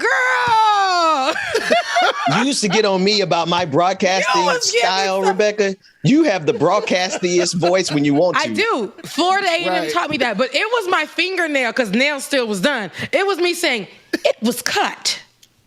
It was cut. I was like, girl. But yes, we have definitely done so many stories. We have had so many views. For you guys that are watching, I didn't think this was going to be Appreciation Day for y'all, but every day is Appreciation Day for y'all. Everybody who watches and supports us, everybody who sends beautiful messages. Don't think that I don't see it. Lateef, don't think that I don't get them every Tuesday taco funds that you give me to go eat some tacos. Don't think I ain't receiving that. I receive all of it, and I thank all of you guys. And if I must go on May 1st back to my office on May 11th. If I must go, just know that I appreciate every single show that I've done thus far, especially through this pandemic. It's been amazing. It's been great. And it won't be goodbye. It'll just be see you later. Look, I'm about to cry. I didn't mean to do that, but yeah. Yeah, so you ain't going nowhere. We're going to put that into the atmosphere right here, right now. When two or more agree, so shall it be. Hey, so you ain't going nowhere. Hallelujah, somebody. Extend your hands to the screens all over the internet right now. From Budapest to Pompano. To Denmark. To Haiti. To Australia. To Kabul. To every part of this country. We're about to turn the corner, and Rebecca ain't going back into that office. No, I'm not. I'm crazy enough to believe. We don't have the graphics on screen, but go to patreon.com and make this happen. Hey. Mm-hmm. There all right. It is right there. / Like It or Not or / the BPD show. That's right. Ooh, So look, y'all gotta take a break because I need to go fix my makeup. I am not trying to be on the rest of the show. Give me 5 minutes. No, it's all good. Let's twerk. Right James, give us some party music. Whatever you got. Do what you want to do, James. We'll be back right after this quick break.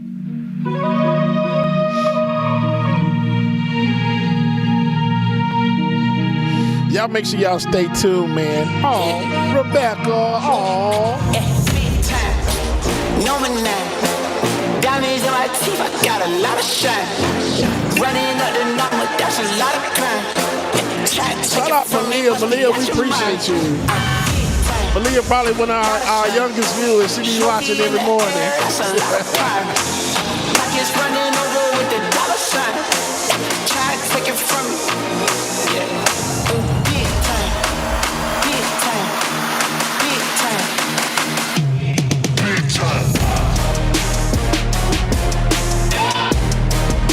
Tony Da Vinci, good morning. This is Big Time by Recaution.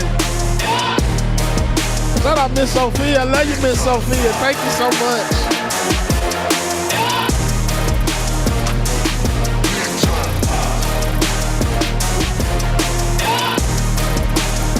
Oh, Ben, I'm going to tell you something funny. The Truth Dragon says, why does Ben know CPR? Because all Keebler elves know the cookie production recipe.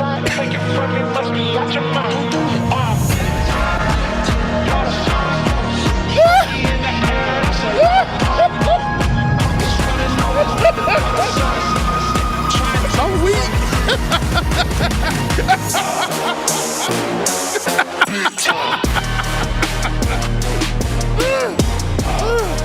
Y'all leave Ben alone. How many safeties? Tell her I can't snake you. Only I can talk about being short. Girl so tasty. Tell her it's your world. She want the two-tone spaceship. And he's actually shorter than the King Elf. There's a little level. Never mind. You know what? All right, y'all. I think we are ready to come back. Rebecca, you good? I need a break from hysteria. Park like the one with the carousel. I get it lit in your area. I'm locked to the vision. It couldn't be clear. You couldn't pay me to care enough. I dare you to hate me supreme with the sound through the stereo. All right, y'all. Welcome back to the screen. Can I tell y'all Rebecca Azor and short ass Benjamin Dixon, Benjamin Purcell Parnell. Listen, what's funny is that most of us haven't seen each other because of the pandemic, but I had to set proper expectations that when I come back and y'all see me after the pandemic, I know I have kind of a big stature, but I had to make sure people understand I have a diminutive height. Okay. So, because I don't want people, when you run into people, people be like, listen, bro, let me tell you something. I remember sitting down eating dinner with some these ladies one time, and they had heard about me. This is before I got married. And when we sat down at the table with this group of us, they said, I heard so much about you. You're just a lot shorter than what I thought. Like, what? What's people say things? Anyway. People say a lot of things. People have no kind of filter sometimes. And it's like, yeah, I know I'm short, but I still get, well, back in my younger days, that's what you got to say. I still get the hoes, you know, whatever the case may be. And for me, they were there with me. So here we go. You know? Amen. And so for me, I remember, look, and this is way back in high school though. Like I was a cheerleader, all that good stuff, you know, whatever. Why this man came up to me, this boy came up to me and was like, be careful with that. You are so beautiful. I was like, well, thank you. You know, this is me in 12th grade. It was 12th grade. It was me getting myself, I'm about to go to fam soon, you know, whatever. He's like, but you just have a mustache. No. But I knew I had a mustache. I was in high school. I wasn't shaving my mustache. It was like, whatever. And the thing is, because I have a beauty mark here that people think I draw on, but it's real. Because I have a beauty mark here, people always go straight there. And it's like, dang, if I don't shave that 5 o'clock. So they see the beauty mark, and then it's right. It's amazing that the beauty mark is drawing attention to the mustache. I give cat whiskers sometimes, and then I'll give So I started doing laser. Laser has really helped me, as you guys can see, and then I hit. You know, I'll do a nice razor real quick to make sure I go back up for the week. But laser definitely keeps me nice and smooth for the kiddies, because baby. This show is because I could be right here with you. Okay. I could be right here. It's like, you know, taking a shot of Hennessy. It'll come right out. Now, Rebecca, that's actually a decent segue, I think, to something. Before we segue, before we do that segue, because we did a story and we didn't do it properly. I gotta. And this is going to be funny, Rebecca, and I need you to get some input on this. I'm going to be honest with y'all. I left hip hop in 2008. So I know I should. I know my kids even know who A$AP Rocky is. I honestly did not connect who A$AP Rocky was until I saw that he's Rihanna's, like, Rihanna is pregnant. You know, I didn't know who he was except for through Rihanna. Boyfriend. Right? You know him Rihanna from boyfriend. the song Fashion Killer. Not only Fashion Killer, what the one that everybody knows, said I'm the killer. I love that song. Doesn't ring a bell. That got a problem. Yeah. I was working out to that the other day. But yes, doesn't ring a bell. Hey. Matter of fact, I love hip hop when Rihanna was singing "Live Your Life." Hey. That's when I left. So I had no idea who A$AP Rocky was. But now that was a Kendrick Lamar song. You knew. I love bad. Them up proud. When 2 Chainz was saying that in the song, you know okay, that. so I definitely know that one. Yeah, at least that. You know that. But, so don't give it to your kids, because he ain't really making no music like that. He's just doing business moves, and he's partnered with his partner and making a beautiful baby.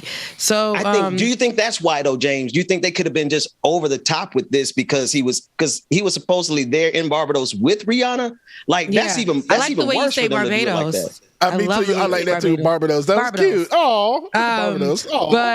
But no, seriously, I think that no, it's not. And you're referring to him being arrested for I think a 2021 alleged shooting. Right. So they did this all of a sudden, because now he hasn't even really been in the limelight. Last time we seen him in the limelight was when he was, I believe, in Amsterdam, and he was arrested. I believe it was on drug charges, something like that. He was out of the country. He was in Europe, and I think it was Donald Trump had to go get him, something like that. It was something that happened in that time. I don't remember, but that was a while back. And then everybody's like, we're going to turn our backs on him because he made commentary about black people, like how he was saying, like, about Black Lives Matter movement. Now I feel like he just kind of removed himself from the limelight because he has a woman who's fighting for Black Lives Matter. And they're both in the business of fashion and just moving forward. So I believe that he turned a new leaf, especially being with the woman that he is with, and now that he's more in the, like, we haven't really seen him. He's been dating her, and then they came out as an official couple, even though we knew they was official. But like they came out as an official, right? They came out as an official couple as she was pregnant for real, even though we knew she was pregnant for a minute too. But as he became, to me, as he's been in the limelight, I feel like they're like, let's go get him. Let's stir some trouble. Absolutely, Rebecca. Rihanna's is a huge mogul, and he's a mogul as well in his own right. So for they were like, let's go and let's start some trouble. I feel like sometimes they want to go for high profile people, especially when they're black. And Dwayne, rewind that footage, please. Dwayne, rewind that footage. They want to go for black people, especially when they're high profile black people. And what they'll do is extreme things. The fact that this is headline news for something that we know he can. And they made his bail $50,000. Not that he couldn't make that bail, but that is a ridiculous amount of money for, like, why now? Why just now when he's supposed to have? She went home to Barbados to go have the baby. Why now? Wow. Wow. Not him knocking himself down. Like, why were you even banging on the gate? 9 times out of 10, they probably pressed the button and let him in. The way that gate opened up, they probably pressed the button and let him in. You ain't had to go out there with a battering ram to try to get into this damn still-ass gate. What kind of sense does that make? But it's all coming, like, he's been under attack all of a sudden lately. Ever since he made that comment about Black Lives Matter movement or whatever the case may be, ever since he was in jail or in some kind of trouble in that other country. I don't remember specifically what it was. He shouldn't have said nothing bad about Black Lives. But I don't care about the organization. I'm talking about Black life. It was the movement, I believe, but it doesn't matter. That was a time that we were all looking at him crazy. But I believe that, he sat with some good people and he sat everything else out. There was no more real interviews. dummy There was about no the more phone, commentary. You know, I think the ancestors got him when he was out of the country, and then he got an opportunity to try it again. God gave him Rihanna again for him to try better and do. You know, and he hasn't been in any trouble. Right. Just last week, there was a rumor spinning from a random Twitter user. A random Twitter user who may have a following, but it's not so great that I would think that all of Twitter would take this and run with it, about him being a cheater, cheating on his pregnant wife, having alleged evidence. That didn't work. I can't believe Twitter really took that and ran with it, but it's Twitter. Then we have this. I think they, like, something about government officials, officers, whoever. Like, yeah, did that guy's name come up in our sheet here? I mean, I know we have a lot of other murderers and other suspects and things like that, but let's go get this guy. I mean, and let's be really extreme with it, because he could be dangerous because he's high profile and he's black. He probably has guns and stuff. But let's go get this guy, because it didn't have to be all this. It's on TMZ. They're showing like 90,000 officers who ain't stopping crime up the street. For real. Right. And they're showing all of them be parked in front of this man's home, had to take this. Did they even call to say, hey? Did they even, like, what was did you have to go? And this is what I'm talking about. The man has an attorney. Did they contact his attorney? This is a high profile person, and he's probably trying to do things right. He's about to be a father. Like, did you guys give him any opportunity for anything? He probably would have turned himself in. He probably would have spoke to his attorney first. Options here. But here's that no knock, that whole thing. You don't know. Like, these are the things that they're trying to. He is black and he's a threat. And that's what they wanted to move forward with. It wasn't that, and they had to make it like the first thing that you see in the news. We have so many other things. These are the things that I'm talking about. They made it so extreme so that it can be the first thing that we see in the news, as the mother of his child is about to drop the baby. And this is supposed to be a special moment. And so here it is. Whack behind officers, government officials, want to go ahead and take moments from people, especially when they're high profile, and they're just pick and choose. They don't care who they're hurting in the midst. This is somebody who can definitely get lawyered up.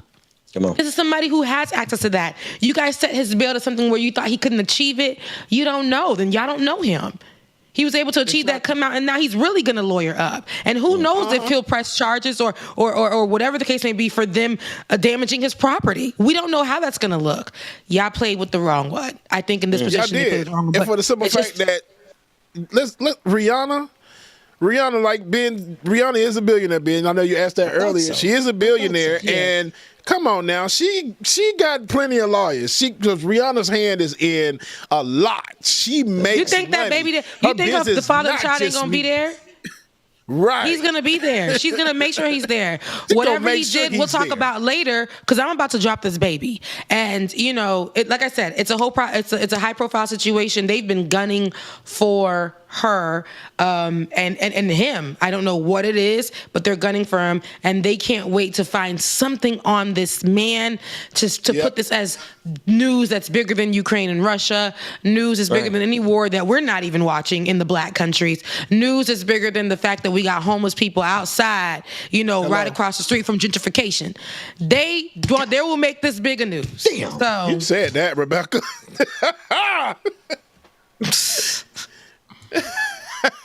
It's a fool. They're gonna make it a story regardless. They always trying to make something a story, especially when it comes to a black hip hop artist who's doing good, has not been at the limelight. And then, granted, he's been making music, but he hasn't been making music like that. He's been enjoying his time with his girl. Like him and Rihanna have been chilling real hard. As like he should be. Rebecca, it's something that Rihanna probably said, "Hey, baby, you got to chill out, babe. You got to chill out." And he's good. He's just been chilling. I want to see Rihanna. I want to see Rihanna act up like a billionaire. I want to see Rihanna treat the police. She's probably already done it. Like billionaires treat police. She probably already dropped the check as soon as they posted bail, because at first they did not. They prolonged it, as you can see, and then they finally showed how much it was going to be. I'm pretty sure she dropped that money and said, "Boy, you better come on, because we about to drop this baby. We'll handle that. Come back over here. We gonna handle that soon, because we not gonna be up here. You supposed to be in Barbados with me. What's going on?" Barbados. Right. Barbados. And I'm sure he's going taking his ass right back over there because that's where she wants to. I know she wants to have the baby in Barbados, from what I've heard. Yeah, no, that's what they're saying. That's allegedly, because she hasn't given that information, but allegedly she's going back home to have the baby in Barbados with Barbadian doctors. I hope that's how you say it. I don't even know what's called. I made Barbadian up. I think it's Bayesian. I think it's Bayesian. But she's gonna do that, and it's good. I think that's great. I think that's beautiful. When I'm pregnant, I hope that I can go back. I can go to Haiti and drop a baby out there, have a dual residence, the residence. So yeah, really? I wanted to move to another story though. Look, I wanted to move to another. I know this is going to be an audible, but I wanted to go to this particular one. It's a strange pivot, but Viola Davis, since we're in right now, we're in the entertainment stories. But I wanted to go to Viola Davis playing Michelle Obama. I wasn't expecting that to be the first. I was trying to come on to give a heads up before we do this. So we don't have the audio. I cut it so that we could try to avoid the monetization issue. But I combined everything from that. Okay. So they dropped this piece, and here's her telling him, "You're a coon. You're running for president of the United States." She was, I guess, having a conversation with him, saying that you don't believe that you, I guess, are, I don't know, like you can't have Secret Service, you can't have the abilities that the president another president may have, or has had, or people around you.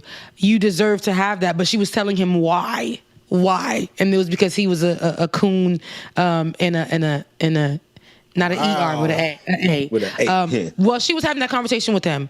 Who chose now, here's my thing. That picture. My God, y'all. Everybody got David, upset. you might be banned from cutting B-roll for putting that picture. Oh my God, today, because that was terrible, bro. Yeah, let's pull that B-roll down. We owe Viola Davis more than that.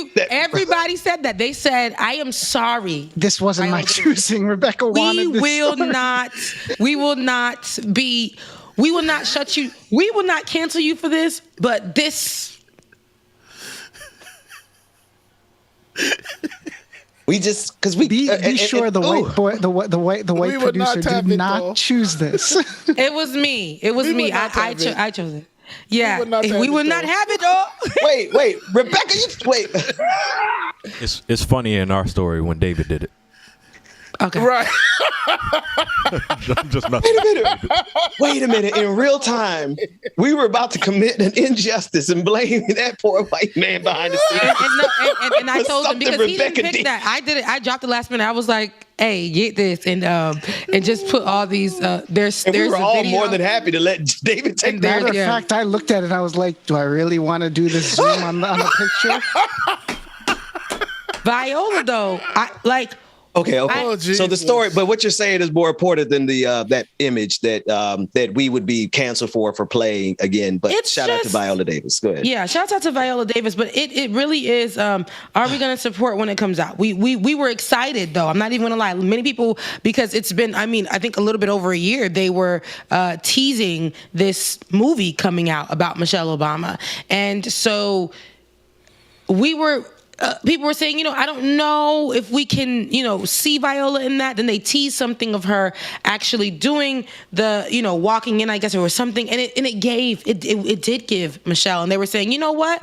I could probably see this. I'm excited to see Viola really take this on. And so now when we actually get a clip in motion with audio, and then we get her just doing that face right there. I don't know. It was... Yeah.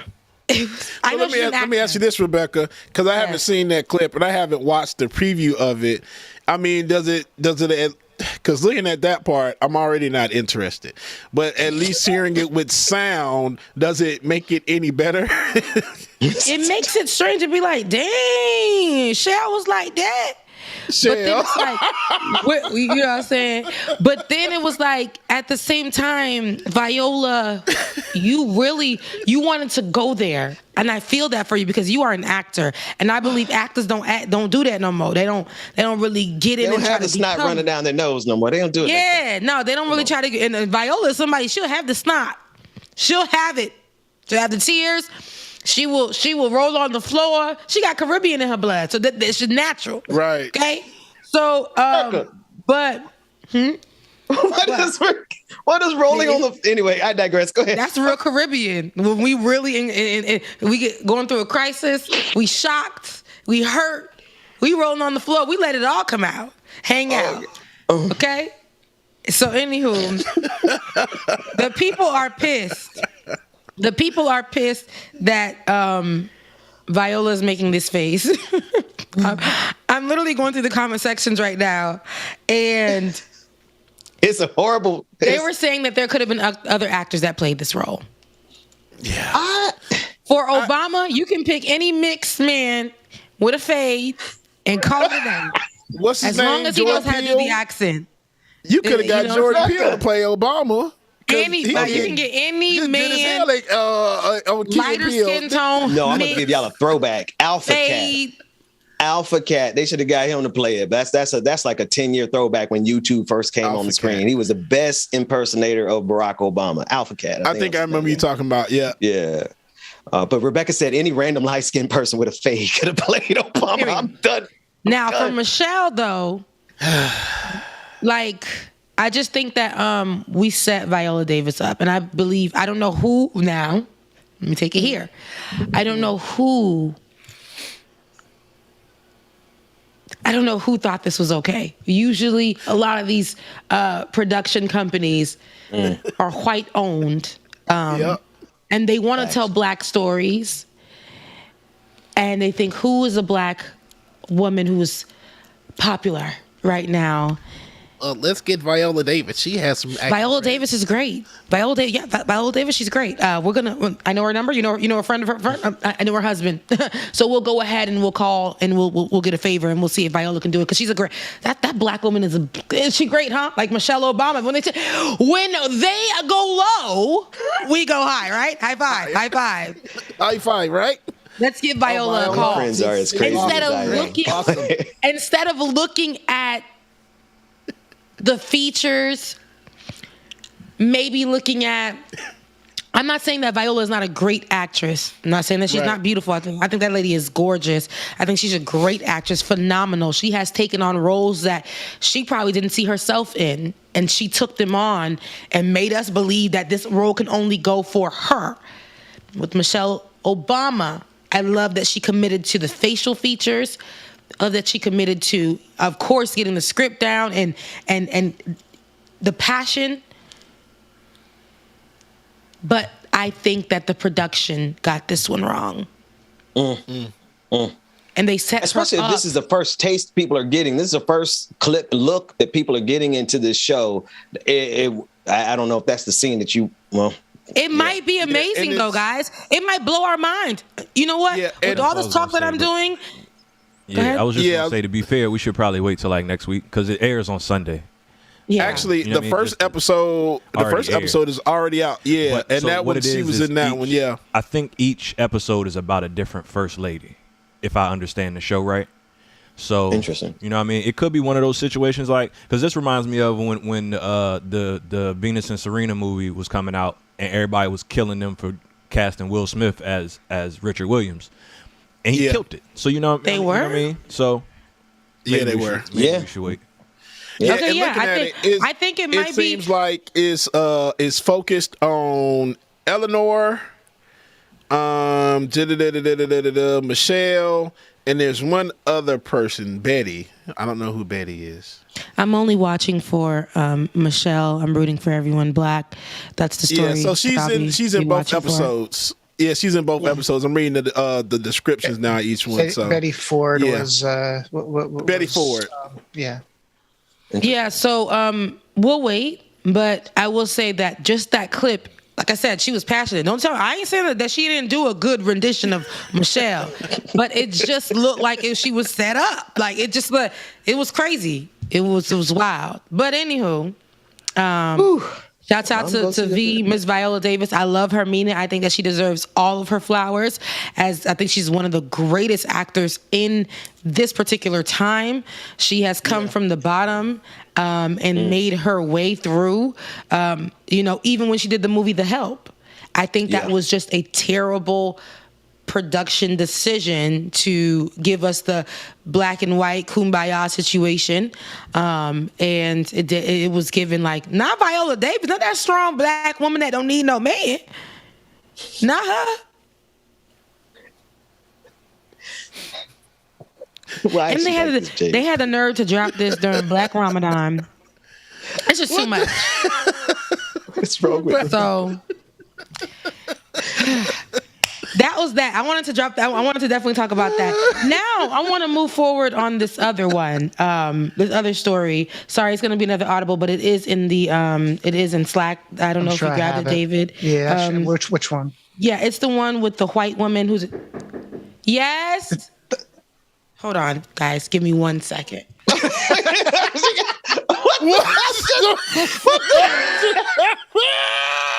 the hell just happened here? I think she's. That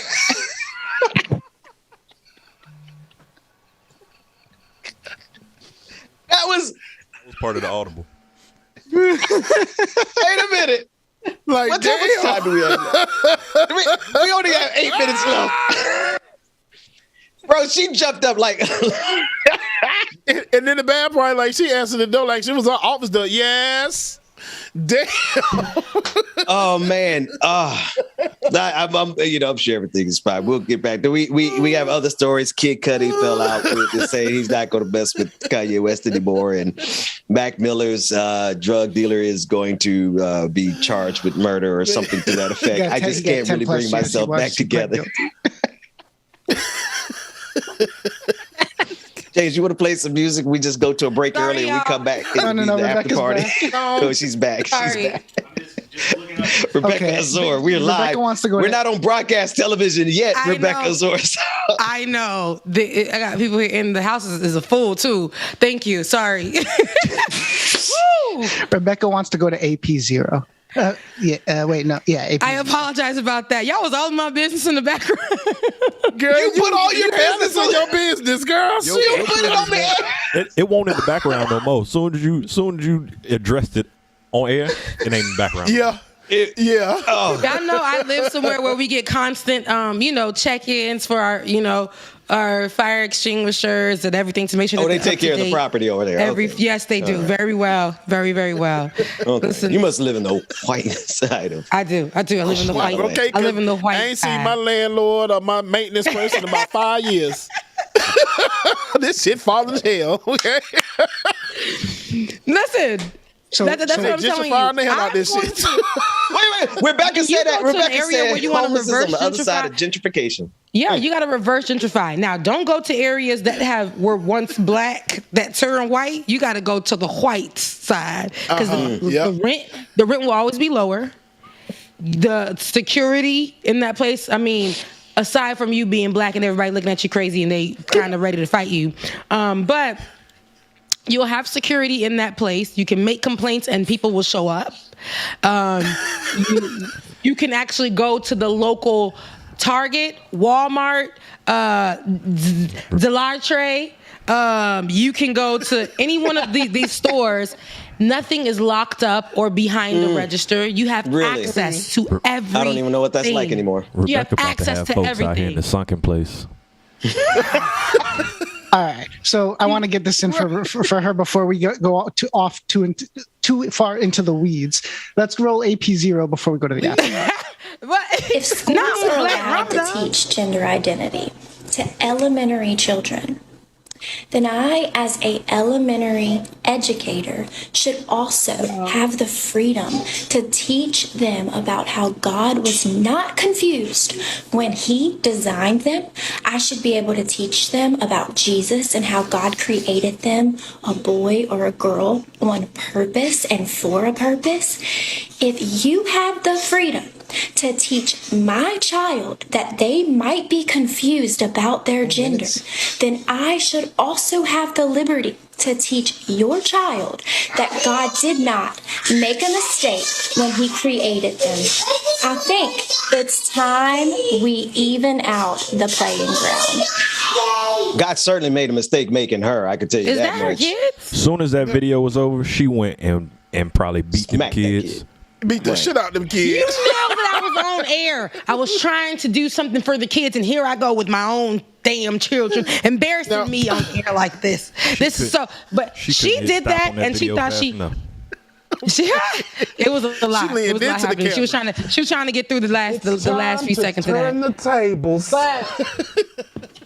But no, she thought she ate with that for real. She did. Really did. She thought you ate that. You did not. Give me back my plate, because I thought she was going to say something serious. But all it is damn raisins and the potato salad, and I'm tired of it. And I'm tired. Ranch and the macaroni and cheese. The delivery was terrible. You didn't give us what we needed. Ranch in the macaroni and cheese, man. Cats What the man said. Macaroni and cheese. Cats in the fridge. All right, I know. Cats in the fridge. I know some white people, but I don't know no white people that put ranch in macaroni and cheese. Man, Well, look, you I know heard what? it somewhere, and they was like, "Yeah, you put ranch in your macaroni and cheese." I'm like, "Ranch." Now I'll say this What about is ranch. that? Okay, let me say this about ranch. It's just a day for me, huh? Girl, you them coronal ejections. I'm telling y'all, they're all over the place. No, that's that. Why? That's that. What you want for lunch? Call. Right? It is. I do think it's. But what came to mind when I saw that clip, Rebecca, was your friend Benjamin Carlton, and when he came on the show about a month or two ago, and reminded everyone that not everyone is born clearly either. You know, people are born with both gendered sometimes. So I'd like to know how God didn't make mistakes, or I don't know how to phrase that, but you know where I'm going with it. David, you ask us a deep theological question with 2 minutes left on the clock. Jesus, heaven, you know, great way to close the show. Looking around like, well, you know, Rebecca wanted to bring it up, and I was like, I think this is necessary to kind of like at least white hell. I think they want to listen. Not on Black Ramadan. Now, listen. I honestly wait a minute. I think that her commentary, her like, she wants, because people want to talk about whatever. There she's are a fourth books in grade schools teacher, that have nothing to do with sexuality, but they will make it about sexuality because it's black. Like, ain't nobody talking about that here now just because it's a CRT situation. It's whatever. As a teacher, and I believe, I don't know where she's from, but you can tell. You have an idea. It could be one of the states: Florida, Georgia, Texas. It might swing up into Louisiana a little bit, but we don't know. But that's just in those areas. Virginia. She gives me that. Now, however, it's definitely giving me Virginia. Okay, she can give me that too. She does. Now, for her to be a teacher and go to a school, they got those schools. You want to do that and talk about the love of God to the children? They got schools for that. Go teach at those specific schools that are designed to teach kids about Jesus. Not every parent is going to want that. You know, the type of education and teaching that she believes is happening in school for kids to say that they're not, they're not teaching the kids this. They're just saying, hey, we're not going to be bothering kids and telling them to identify with the gender or whatever. We're just going to have kids in school learning. That's what we're going to be doing, because that's what's important to us, is for the kids to be in school to learn. And she's so bothered by that she wants to do... Is it gentrifying it? I don't know. But she wants to Karen it. She wants to co-opt that movement, yeah. Yeah, she wants to go ahead and now say, hey, since they're doing this, why can't I start teaching the kids how God made man and a woman And it's not now. Don't get me wrong. I love a good Bible study. My babies, when I have them, they gonna be going. Yes, they are. And they got to be black Jesus and stuff. It got to be good and black. But I'm not expecting my son or daughter's teacher to teach them about Jesus, to teach them about the Lord, to teach them about what's in the Bible. It may not be that child's beliefs. It may not be that. Now, when you take a child to public school, you already know what to expect. Whiteness. You expect white teachings, period. We already know how that goes. Then you got your math. Then you got your sciences. Then you got all of that other stuff. All those books that we had to read and things like that are already being pulled out of the schools, especially with the black ones. Now, you're upset about schools saying that they're not going to put pressure, or some schools, and it's not all education systems, because some education systems are still being very, very strict and, boy, girl, and no talking about sexuality or being black or those kind of things. Yeah, Florida. But her saying that she wants to go and be a Sunday school teacher, I don't know, go to a Catholic school, go to, one of those schools that are specific to religious teachings. They have those schools. Go there and be great. Go and sin no more, because you saying that you want to do this in these schools, that's a bit impossible. Not every kid is a believer in that way, or their parents are believers. Why wasn't that something on your heart before all of this? Before them talking about little boys and girls not identifying with being boys and girls, or why wasn't that not a conversation for you then? Now you want to instill that there was a man, a maid, and a woman maid. As for you in your house, that's what you do. You know what I'm saying? Just continue to teach the kids. That's what they're there for. That kid needs you to be their teacher. Well, because it's never about them exercising their own religious freedom, right? It's about them being able to control your freedom, your life. It's never about just having enough constitutional rights to be able to go to their own church and preach whatever they want to preach to the people who want to hear it. It's always 100% been about being able to control the sexuality of every other human on this planet. That's what these evangelicals and these idiotic people, Neanderthals, are like. But I want to leave, because we're out of time, but I'll just leave it here. We can pick it up another time. Listen, good news to all the trans people in the world. God is non-binary based on the biblical definition. You tell me the gender of a spirit, you tell me the sexuality of a spirit, then we can have a conversation. Other than that, we'll talk after that. We're going to the after party. Yep, after party. Let's do it. After party. She give me big Lauren Boebert energy. Real one, if I hold you down, I'ma keep you down till we in the ground. Jet black when I paint the town, only blue. Yeah, I'm about to change the pantry now. Big gotta see cheap ass cameras. Anyway, y'all might see y'all stay tuned. The after party is coming up next. Got a big lit. Take with the incense, got my mind reds, won't stop, I'm relentless. I'ma need safety. Tell her I can't snake me. Ray gun on safety. My girl so tasty. Tell her it's your world. She want the two-tone spaceship. Blow smoke screen daily, so the stress don't faze me. I'm going, I want a grill for the mouthpiece, so bright that it light up my face. Your shawty just call me a fave, cause she like my character traits. I never stop for a break. I put a lock on the game. I put a stock in my name, but I give a f about the fame. I took a bite of the life and it tastes so exquisite. It feel like you do when you look in my pendant. Hopeless romantic, my girl, chin up for the kid. I'm not on no simps. Won't stop till the youngest he dreams. Wanna take him from rags to riches. I heard that you claim that you know me, but you ain't the homie to